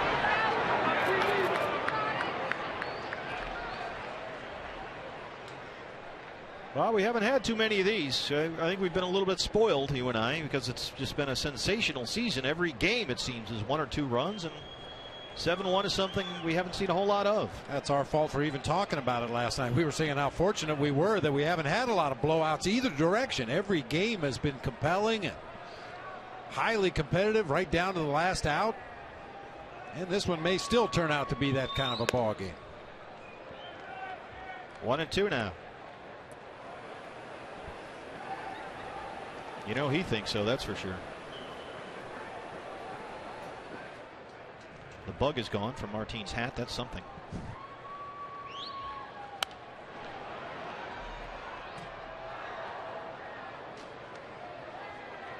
Bullpen is quiet, so it appears Josh Coleman will try and eat up some innings here. Keep everybody fresh for the rest of the series.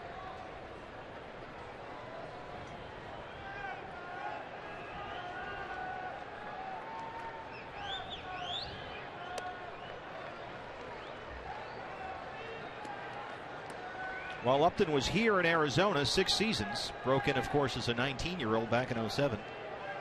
He averaged 18 home runs per year, but hit more than 18 only twice. And he lines one down the line in left. That's a fair ball.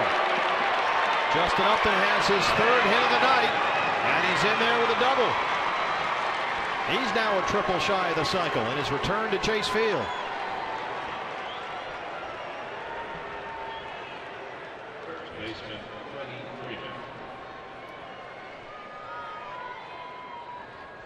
Maybe playing with just a little more fire tonight. Waits well on that slow curveball from Josh Coleman. They're able to keep it fair down into the left field corner. Man, was he running hard. Streaked around first base, hard into second with that slide. 3rd hit of the game.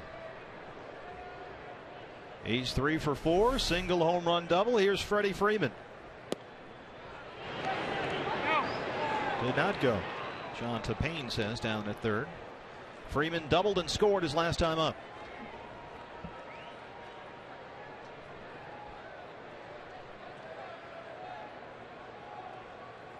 Forget Freddie Freeman is only 23 years old.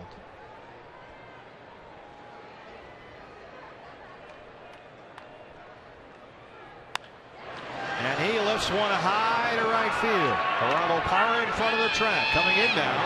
He's under it, makes the catch, up and bluffs and stays at second. And some smiles out there from Justin. You didn't really think I was going to go on your arm, did you?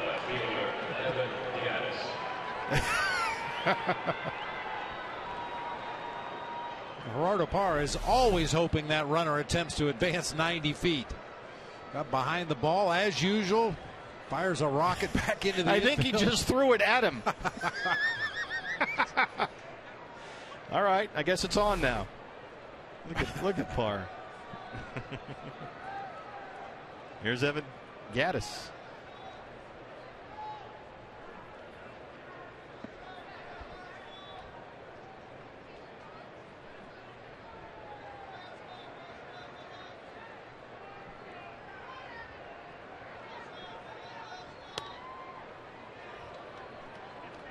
Bob, you were mentioning Evan Gaddis' story earlier. It really is fascinating. He grew up in Forney, Texas, was a big prospect. Everybody saw reports about his crazy power, his big rifle throwing arm. Signed to play college ball at Texas A&M and never showed up. Just kind of got lost, got involved with drugs and alcohol. High expectations just made him afraid of failure. He said, I was smoking a lot of pot. I knew I was talented. I knew people were rooting for me. I just didn't want people to think I was a mess up. I just was scared. And as you said, he kind of wandered around and drifted.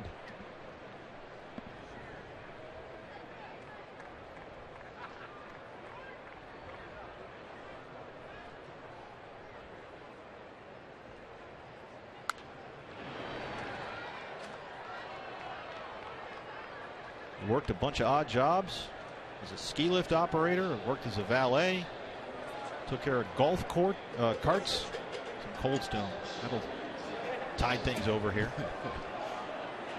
He worked as a janitor. In fact, his janitor ID card is his Twitter avatar, and he uses that to remind him where he's been and how far he's come.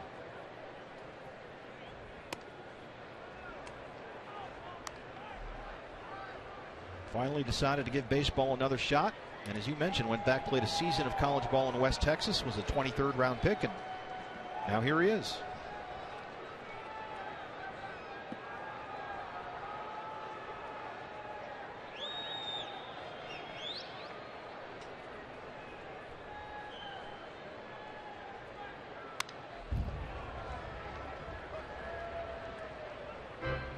Those expectations, as you said, a lot of people expecting big things from you. You feel like you've got responsibilities to justify the faith that your friends and family have in you, and yeah, many times for a young kid, that's a huge weight to carry. Some guys are up to it, some guys need a little bit more time. I have to believe that Evan Gaddis appreciates every day he puts on that big league uniform, maybe a little more so than some other guys. He's 26 years old, turns 27 in August. Josh Colminter rings him up. That's 4 strikeouts for Colminter. Will go bottom 7 at 7-1.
Energy All-Star tonight is Braves starter Mike Minor. 1 earned run through 6, 4 strikeouts. And it didn't appear like he had his good stuff tonight. We mentioned he threw a lot of pitches in the early going, just couldn't seem to find the corners of the plate, but when he needed to make pitches, he was able to do that. And he is our APS Energy All-Star, Joe Borowski, with us in the booth right now. Joe, this was funny. It seemed early on like Wade Miley was going to have a dominant start, and Minor couldn't find it, and then things sort of reversed themselves. Miley cruised for the first 4. He was just dialed in. He was hitting his spots. He was working quick. He was keeping his pitch count down.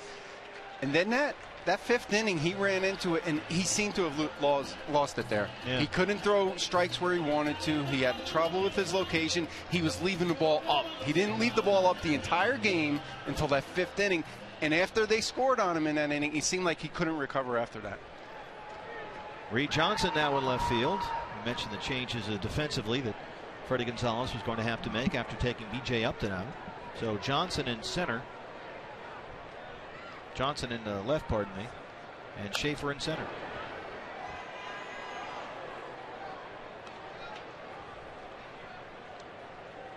Yeah, Joe, I don't know how much you want to put into body language, but it looked like Wade kind of took it. I mean, it looked like he was beaten up physically there. It looked like it got to him a little bit. You saw it, and he was disappointed. He knows what this game and all the attention that's been brought to it.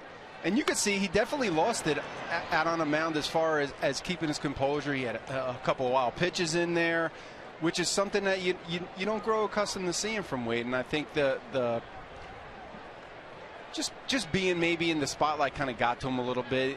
The disappointment definitely. But what disappointed me the most about it was, you give up the 3 in the 5th, you can live with that. It was coming out in the 6th, and right away he hits a batter and then gives up the 2-run home run, and from that point on he really struggled.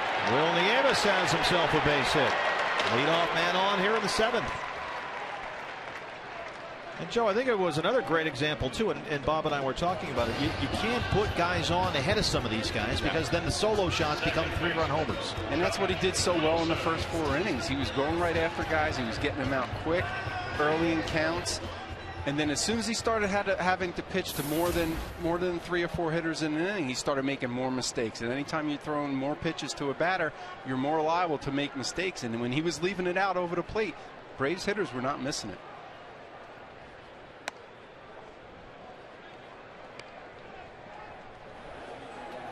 Aaron Hill and Didi discussing things in the dugout. Josh Wilson has walked and struck out. He's 0 for 1.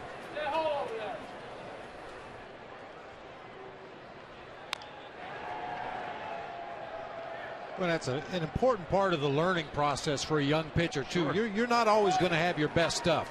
You may start the game real well like Wade Miley did tonight, bump up against some adversity, but you got to find a way to get yourself back into a good rhythm, get your mojo working again, to execute the pitches you need to. And Bob, you're going to give up runs in this game, but you have to limit it to that 1 inning. You can't have the follow-up inning right after that and put up another crooked number. That's what gets your team in a hole that's very difficult to climb out of.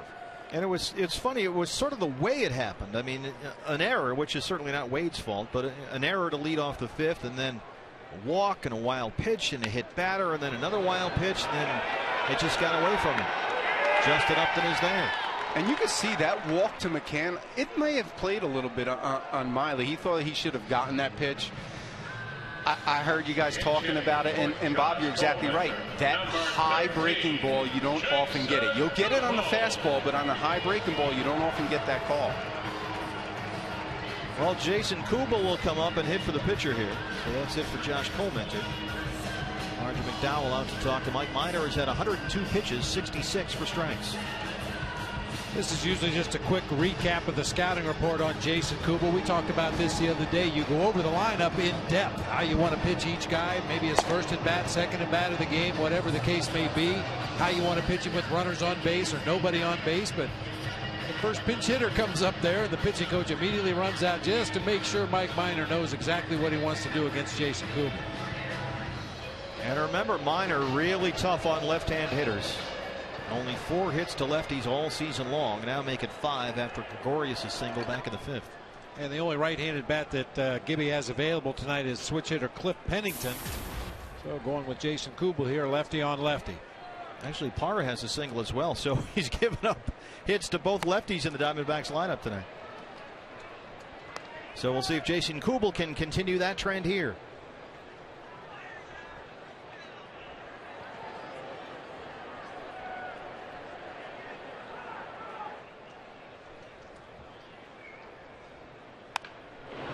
Well, Tapper back to Johnson at third.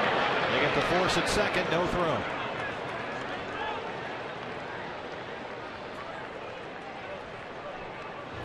Joe, what's coming up in the postgame show?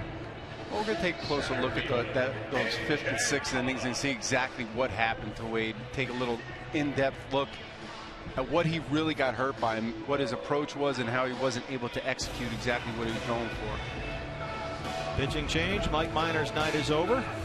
That's it for him. We'll take a break. Diamondbacks down 7-1.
I met a lot of great people. I had, I had a good relationship with a lot of my teammates. I love the city.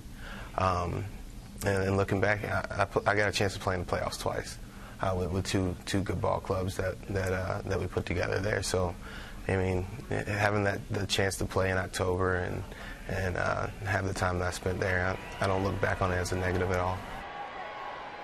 Justin Upton back at Chase Field tonight on his return here, and he's had himself quite a night. A single, a 2-run home run, a long home run to center, and then a double. He is 3 for 4. Here's A.J. Pollock. New pitcher for the Braves, Anthony Vivaro. Joe, what did you think about Justin Upton coming back and facing? I mean, it wasn't like a mob scene here or anything in terms of the media, but he did have to answer a lot of questions. What about all that? Sure, and he tried to downplay a little bit of coming here and what his emotions would be, but he definitely supplied some pop. He sure did. Joe, thanks very much. All right, looking forward, guys. We'll head for the 8th. Diamondbacks trail at 7-1. All right, fans, take out your Arizona Diamondbacks on the 250 raffle tickets supported by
The former Diamondbacks with big nights in their return. Chris Johnson and Justin Upton. Both of them sneaking up on the cycle. Johnson is a triple away from the cycle, as is B.J. Upton, each with a single, a double, a homer. Driven in 2 in this game, scored a run each. That's our Ram Trucks tools of the trade. New pitcher for the Diamondbacks, Tony Sipp. Nice shot by Josh Colmenter coming in, eating up a couple of innings, putting a 0 on the board. Now Tony Sipp is charged with the same thing. Come in here, put a couple zeros up. Hope your offense figures out a way to get it going here quickly. Tony last worked in Saturday's game against the Phillies. Gave up an RBI single and walked 2 in a third of an inning. He'll face Brian McCann, Dan Uggla, and Chris Johnson here in the Atlanta 8th.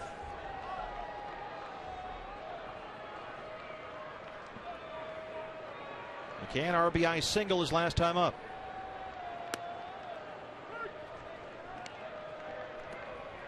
He's been on base twice tonight. Walked and scored in the 5th. RBI single back in the 6th.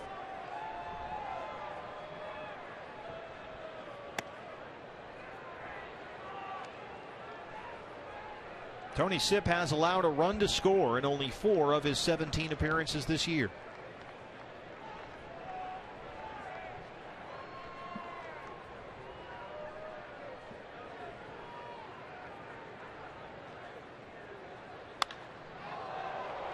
Out of play, and it's a good thing. That one had some hang time. Whoa. Pulled well foul, but way up in the air. He might have hit that one to Pascagoula.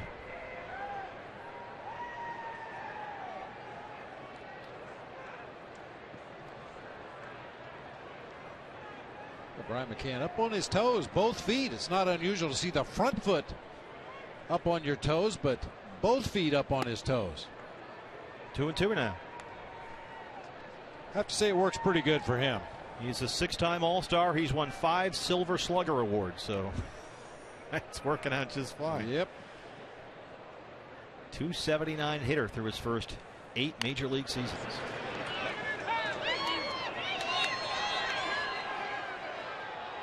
And we were told coming into this series that his throwing arm was considerably weaker than it had been in seasons past, but he didn't show any sign of it, gunning down Didi Gregorius at second base, attempting to steal. Yeah, Diamondbacks had several guys cut down on the bases, 2 at home plate, 1 at second, as you mentioned, with Didi.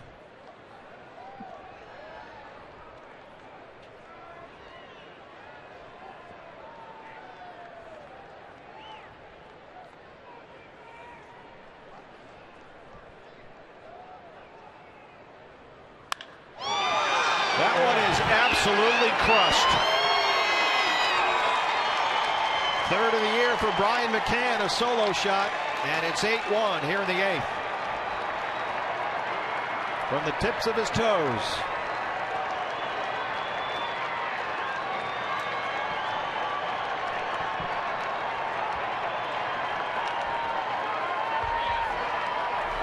We were talking about all the right-handed Thunder in this Braves lineup and how they had hit 18 home runs against left-handed pitching. Brian McCann gets into the act, lefty on lefty.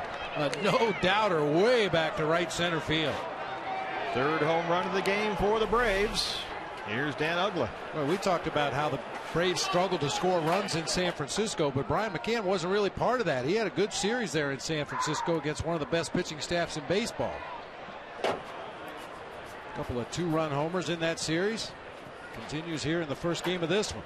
We mentioned he had just come off the DL recently after having an operation in October to fix up his shoulder, and he said, he came right back like he'd never been gone. And he said, if you told me a month ago that I'd be feeling this good, I wouldn't have believed you. Well, it looks like he's feeling just fine. Well, he went out on a rehab assignment. Played in 7 games, hit .348 with 4 homers and 9 driven in. That should have told you right away he is ready to go. And that pitch was in a very similar location to the one that Justin Upton hit out against Wade Miley. And Joe Borowski mentioned it. Everything up. Dan Uggla gets that one up in the air. A.J. Pollock. And hits off the terrace. That's a double for Uggla. That's as long a double as you can hit in the major leagues.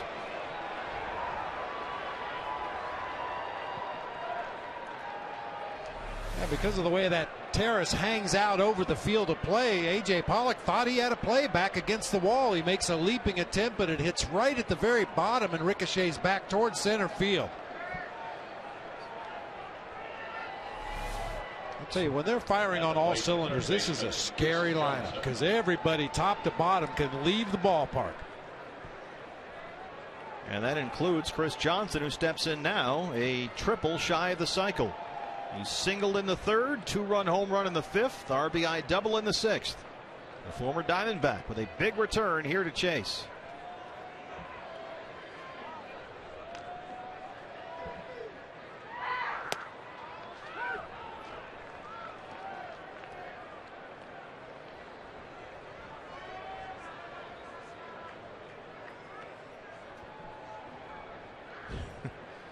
Well, one of them should look happy.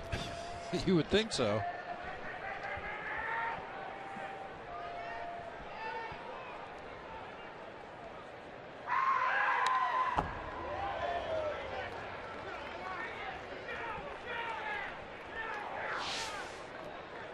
All-time cycles for the Atlanta Braves. Mark Kotsay back in 08, the most recent. Duff Cooley back in 1904. Big day for the Duffer. An old Braves field, maybe.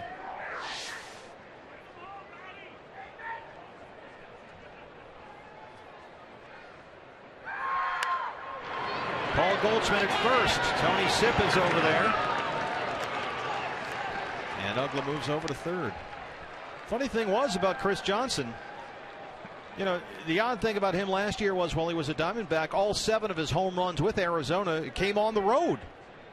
Did not hit a home run here at Chase Field with the D-backs, and his second at bat back here tonight, sure enough, gone. For Anthony Navarro, number 14, Ramiro Pena. Ramiro Pena now will hit for the pitcher.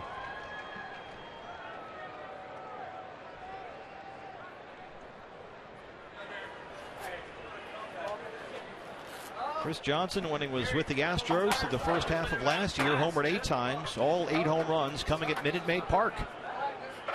Got traded to the Diamondbacks. Hit 7 with Arizona. None of them here. But he homered in his second bat here tonight. A 3-hit night. Ramiro Pena now.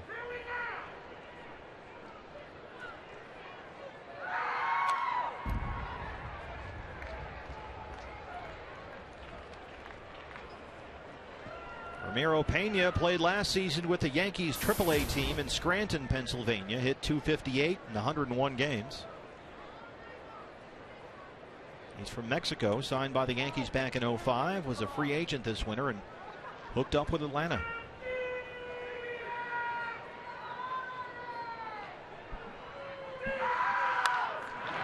Way up in the air behind the Atlanta dugout.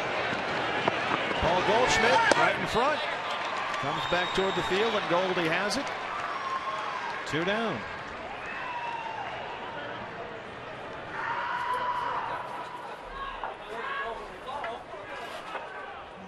That's a lot of home runs. Yes, it is.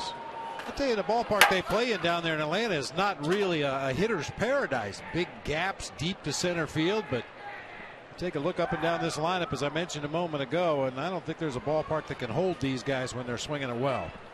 Well, just by the nature of their lineup, as you've mentioned, Bob, they're going to have nights like this. It's part of the deal. It comes with the territory. When you play Atlanta, you're occasionally going to have to score 9 or 10 to beat them.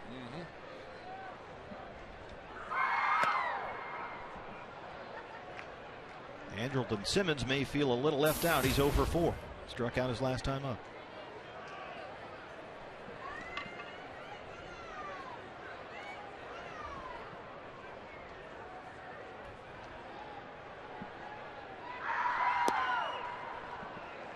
Simmons credited Justin Upton for a conversation they had about hitting. Upton said You know, you're moving too quick to the ball. Slow it down, stay back a little more. Simmons listened. Next day, he hit 2 doubles. And then later in that series, had his first ever 2-home-run game. He said the change has really helped him out, seeing breaking balls a lot better, staying back. Kind of like that.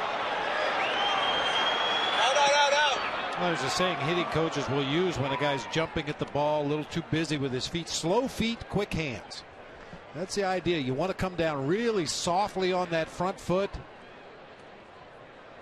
and drive those hands quickly through the hitting zone. Slow feet, quick hands. Got out in front of that one, pulled it foul down the left field line.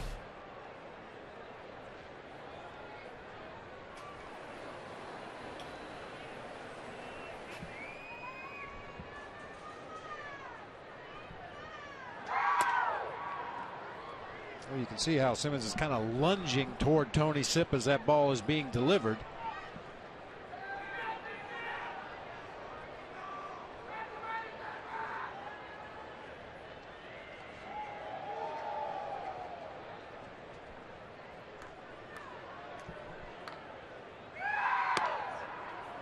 Ball 4.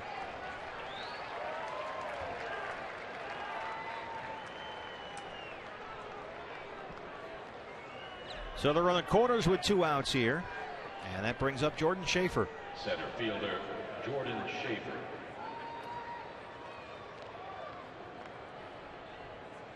There was a time where Schaefer was held in very high regard as a big part of the Braves' future. He was in the big leagues with them at 22 as their center fielder, straight up from Double-A. But he wound up as part of the deal for Michael Bourne. Bourne was sent to Atlanta. Schaefer went to Houston. And now he's back with Atlanta. Paul Goldschmidt at first. And that's the inning. We'll go bottom 8. Tack on another run for the Braves. They lead at 8-1. CenturyLink, your link to what's next. Gregorius.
Hey, check out the new Grab and Go outside section 104 right here at Chase Field. A great place to find all your favorite Pepsi products.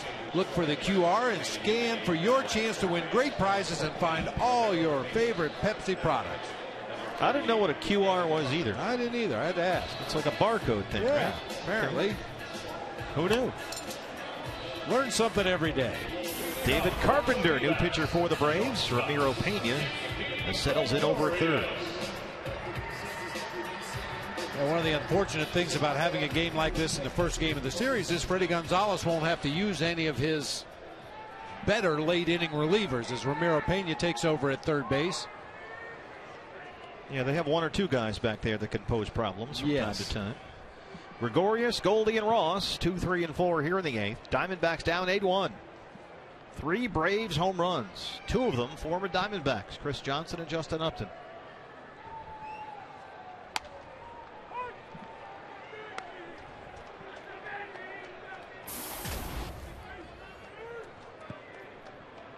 Didi 1 for 3, singled his last time up. Looks like Paul Goldschmidt will get the rest of the night off. Goldie was supposed to have the day off yesterday, but had to come in.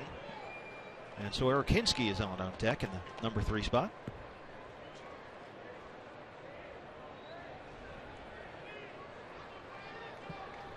Goldie hit his 10th home run of the year back in the first.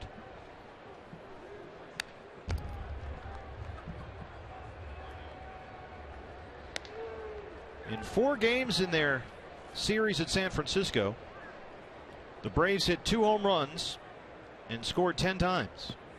Tonight they've hit 3 home runs. They've scored 8 times. Will Harris up and throwing.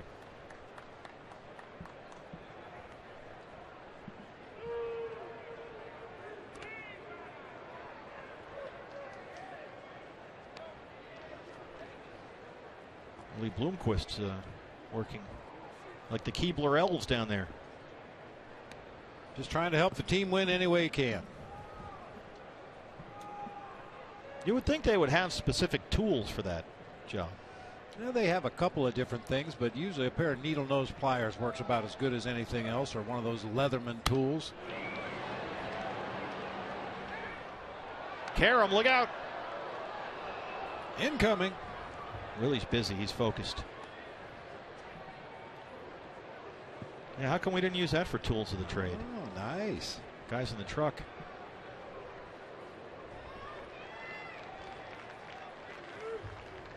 Now, that wouldn't have been the most exciting video ever, you know. Ram trucks, tools of the trade. Here's Willie fixing his glove. And then you go, that's right, Steve. Look at him. He's doing a fine job. Knit 1, pearl 2.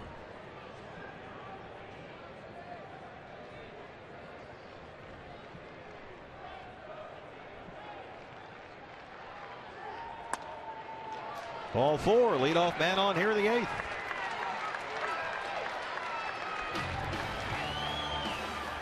Different pitchers around the league taking care of business. Check out the amazing rewards credit card from NBAZ. Learn more at NBAArizona.com. Bob, I know you've kept a close eye on other things happening around the league. Yeah, I mean, this has been amazing. Those one-hit shutouts, there have been 3 of them since last Friday. Since 2000, there were 4 seasons that had 4 or fewer. I mean, the entire decade of the 1930s, there were only 4. Pitchers dominating. Eric Hinsky got the start at first base here yesterday. Went 0 for 3. Paul Goldschmidt came in late when the game got unexpectedly close.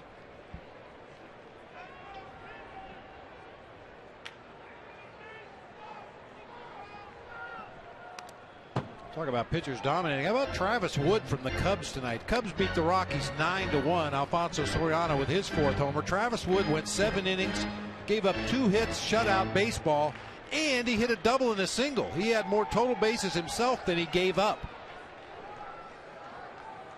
Yankees split a doubleheader with the Indians. Justin Masterson with a gem in the first game. Complete game 4-hitter, struck out 9. Pena, Ugla, Freeman, they roll it.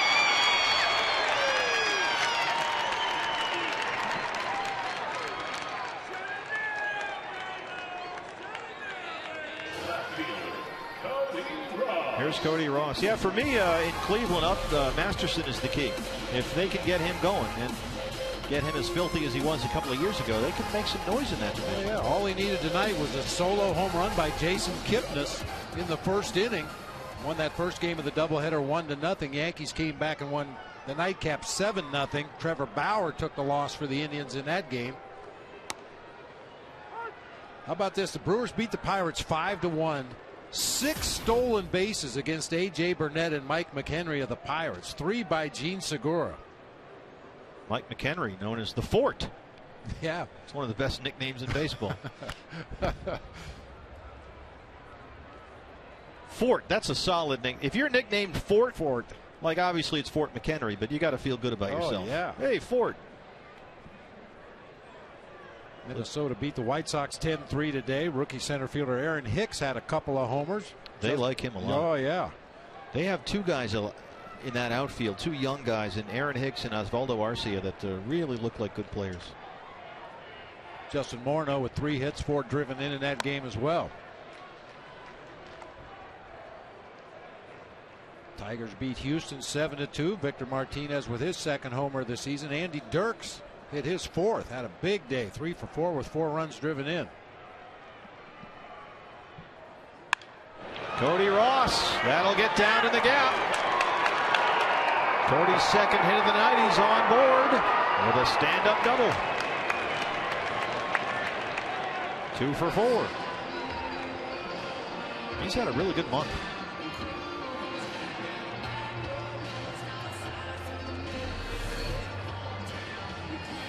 Hanging slider from David Carpenter. He's just a 2-pitch guy. Fastball slider makes a mistake for Cody Ross, and he does not miss it. Line drive into that gap in left center.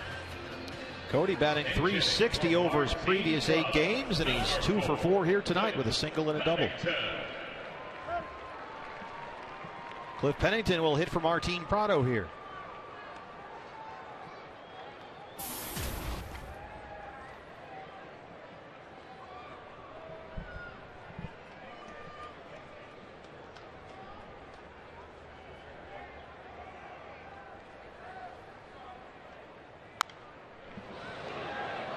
One other final today. St. Louis beat the Mets 6-3. Matt Holliday hit his 6th home run. Lance Lynn gets the win to go to 6-1 on the season. Their pitching has been obscene. Obscene is right.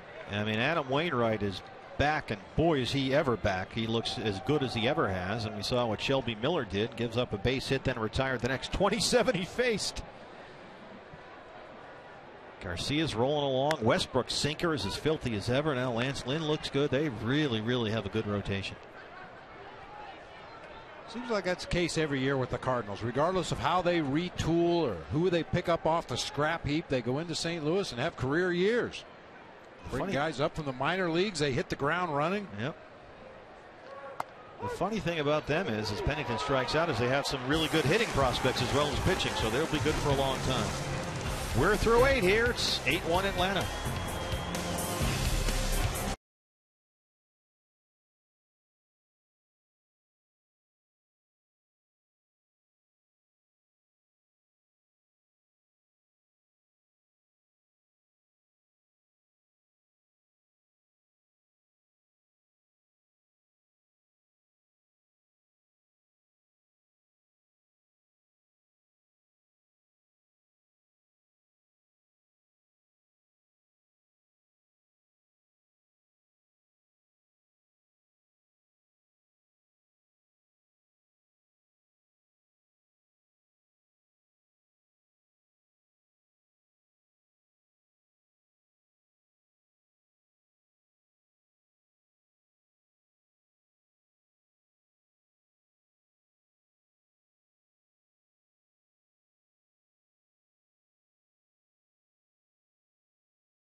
Press, brought to you by Cox Communications and Fry's Food Stores, is back and ready to take you to a D-backs game. So stop by this month's participating Gilbert Cox retail store or Fry's Food Store in Prescott Valley, and you can enter to win 2 seats on the Fan Express bus.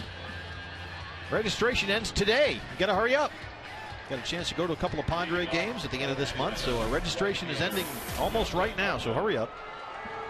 We don't want you to miss a seat on the bus. FoxSportsArizona.com has all the info. Will Harris is in there. Defensive changes. Eric Hinsky takes over for Paul Goldschmidt at first. Cliff Pennington has now taken over at second, and Josh Wilson moves to third, replacing Martin Prado. Justin Upton has a 4-hit night in his return to Arizona.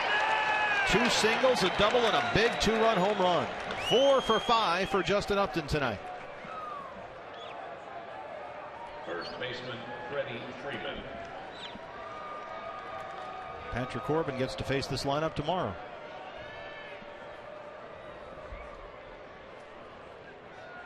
Yeah, hopefully he'll have better command throughout his outing tomorrow night than Wade Miley did. Just lost it in that 5th inning. Freddie Freeman, hard to right, Upton to second. First 2 reach here against Will Harris in the 9th. 12 hits now for the Braves.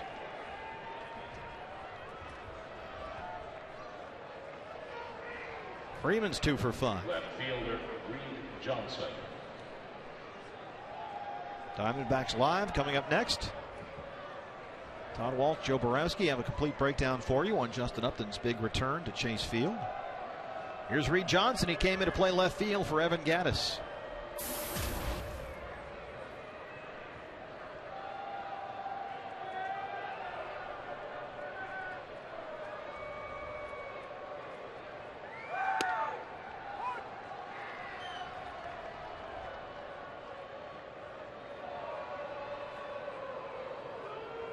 Looks like the Diamondbacks minor leaguers are going to split tonight.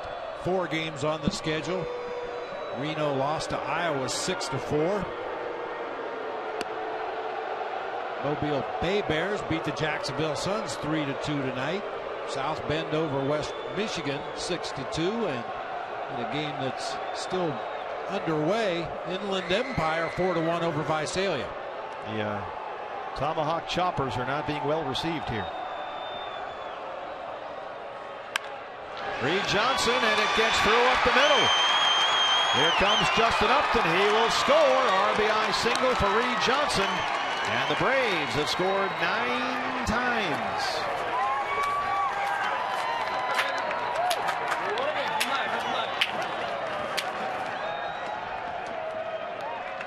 Catcher, Brian McCann.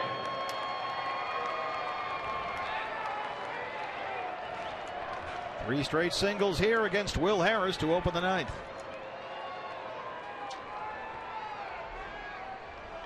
Brian McCann hit a very long home run his last time up.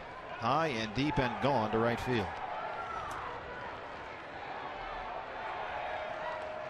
It's in the dirt. Runners will advance.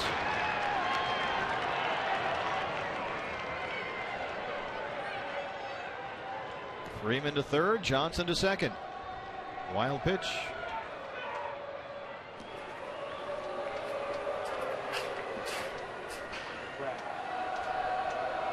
Davey, when you're skippering one of these, what's it like in there? Ugh, it's not fun. I tell you, at this point, you just want to get it over without anybody getting hurt. Come back tomorrow, start over fresh. Hopefully learn from some of the mistakes that were made in the ball game tonight. A very aggressive, free-swinging club that's prone to strikeouts and prone to hitting home runs. I think just way too many hittable pitches for the D-back staff against this team tonight.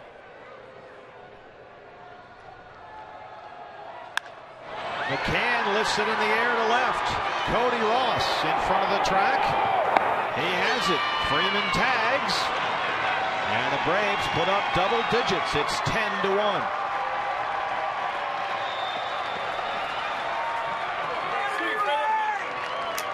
Third RBI for Brian McCann tonight.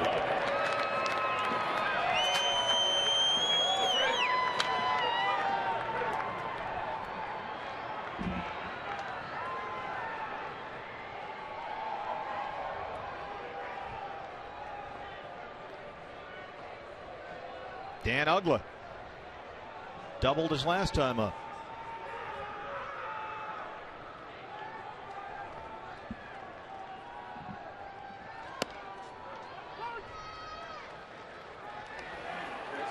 Daniel Hudson continues his comeback from Tommy John.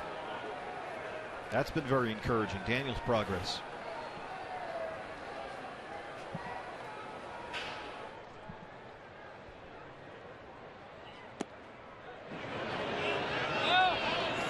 James Hoy says no.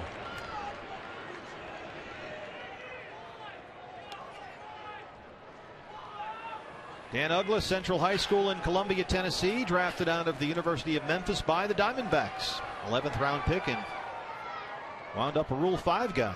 Picked up by the Marlins, and he was off and running.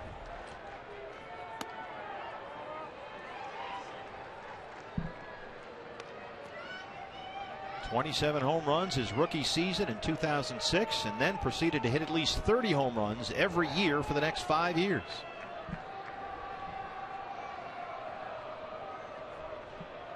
Teammate of Cody Ross.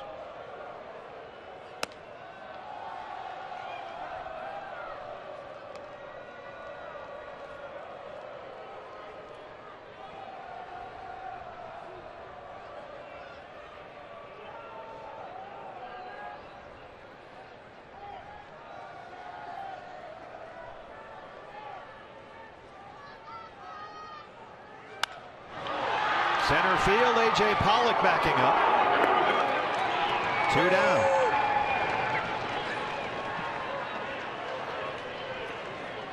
Hey, the next Diamondbacks homestand starts Friday, May 24th against the Padres, and you can get a lower level bleacher ticket to any of the games for only $21 if you use the D-backs value pack. The value pack includes the bleacher ticket, a hot dog, a Pepsi, and a free cookie from Subway restaurants, all for only 21 bucks. So call now and ask for the value pack, 602-462-4600, or you can buy them online at dbacks.com/value. Juan Francisco. Cover up. Don't look. It's 10-1.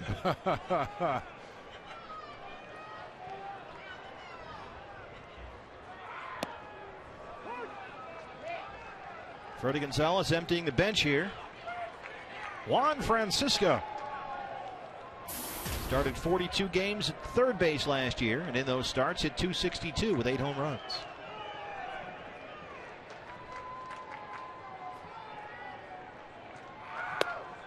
Let's take the pulse of Diamondbacks Nation right now, and kind of looks like that. Well, they can't all be nail biters. At least the roof is still open. Look, this guy still hasn't smiled. The guy on the right. Winking at me. The guy that's just nodding his head, shaking his head. That's an odd couple shot right there, isn't it? I think what happened here is the guy on the left's favorite player was Justin Upton, and the guy on the right's favorite player was Martin Prado, and they had to trade teams, and now they got the wrong jerseys. Yeah, that jersey on the right appears to be ill-fitting. Yes. The other guy's just texting, and like, he's hanging in there, though. 10-1 in the ninth, he's still here. D-back Nation, hardcore. 1-2 to Juan Francisco.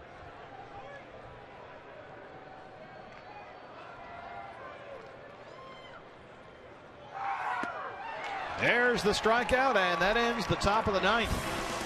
2 more runs across. We'll go to the bottom half. Check your text. It's 10-1.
Brave coverage starts at 6 o'clock with Diamondback Live pregame show brought to you by Nissan right here on Fox Sports Arizona. Patrick Corbett and Julio Teheran.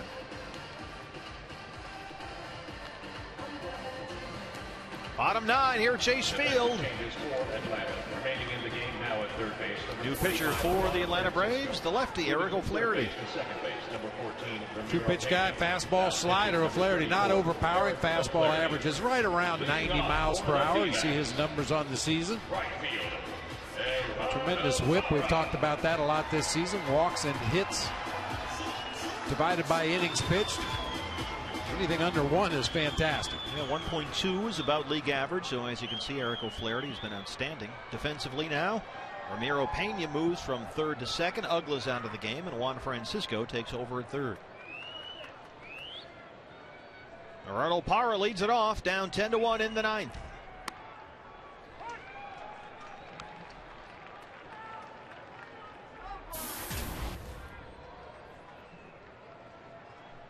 As usual, Gerardo has been on base. Although I think the 10-1 score, Bob, is reflected in Parra's uniform. Yeah, I was just thinking the same thing. It's a rarity for him to be this deep into a ball game without having some slide marks on his pants or his shirt or somewhere. Looks like the after picture in a detergent commercial. That is uncharacteristic. Nothing. Not a smudge, a smear. It's been that kind of night. He did reach on a fielder's choice back in the 2nd. He singled and was stranded in the 4th. Flied out to center field in the 6th.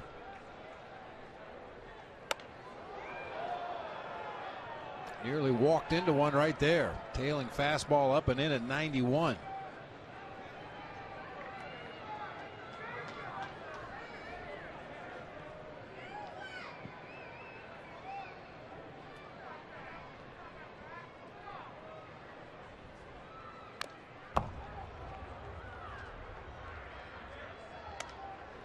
The rally cap.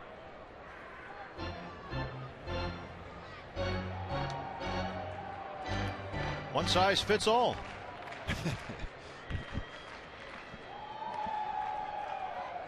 There you go. That's a good rally cap.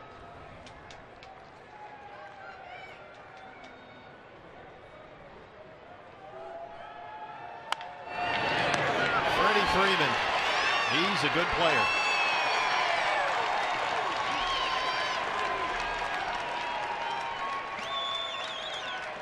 Speaking of good players, some more Braves defense here. Time for our Chaz Roberts air conditioning cool play of the game. Andrelton Simmons at short. Well, we touched on it early in the ball game with Didi Gregorius for the Diamondbacks and Simmons for the Braves. We got a chance to see some sparkling defense in this series. Here's Will Nieves. It's interesting. Simmons has something of a different throwing motion from other shortstops, and we saw it there. He'll go much more over the top with his motion rather than sidearm like a lot of guys do. If he has enough time to complete the full motion, he says he feels like it gives him more strength, gets more on the throws. You know, not to mention it'll be a much truer throw because of the rotation on the ball. Won't tail or cut as on its way across the diamond. It's like throwing a 4-seam fastball for a pitcher.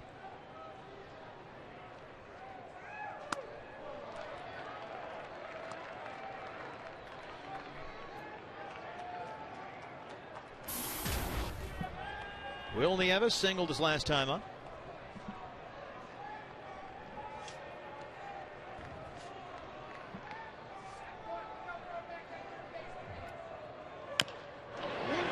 Here comes Simmons. He's cut off by Francisco at third. Here's another look, Bob. Watch this is an overhand motion that the scouts always write about. Third baseman, Josh Wilson. Straight over the top. I guess to equate it to a pitcher like Josh Coleman, gets right over the top, true throw across the diamond, gets a lot on it. As you mentioned, if he has to hurry, he can whip it over their sidearm or underhanded. But when he has enough time, he likes to get on top and showcase that arm. Still looking for the rally. Good seats. Rally cap. guys are, I mean, forget it. We still got a chance here. Rally caps all over the place. As long as you have outs left in a ball game, you've got a chance. That's the great thing about baseball. There's no time clock. You can conceivably play a game forever. Some nights it feels like that. Josh Wilson keeps this thing going. There we go. That's 10 hits now for the Diamondbacks. So it's working. Keep going. I hear Eric Chavez's walk-up music. Don't even need to look down, do you? You know, Bob, sometimes it's like a jungle out there. It makes me wonder how to keep them going on. Number 12, Eric Chavez.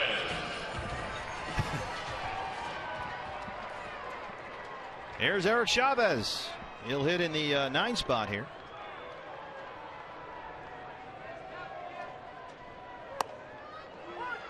Eric 3 for 8 on the homestand so far. He's hit safely in 13 of his last 15 games. They have the mojo going.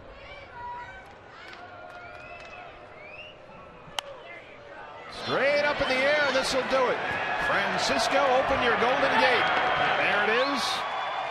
Braves take game 1 of the series, 10-1. They only out-hit the Diamondbacks 13-10. It wasn't nearly, when you look at the hit column, as one-sided as one might think, but when you put guys on base, Bob, ahead of guys like Justin Upton and Chris Johnson and Brian McCann, it's going to lead to 3-run homers and a 10-1 final. Against a team that lives with the 3-run homers and dies with the 3-run homer. Just too many mistakes tonight against a very aggressive, swinging, power-laden lineup. And only the second, what you would term, blowout loss for the Diamondbacks this year. These things happen, but we have not seen much of it this season with all these close and highly competitive games. Atlanta wins here, 10-1. Let's go out to center field now. Joe Borowski is standing by with Todd Walsh. Guys. Steve, thanks a lot. Coming up on Diamondbacks Live, presented by CenturyLink. In a matter of moments, Joe will break this game down, and I'm just going to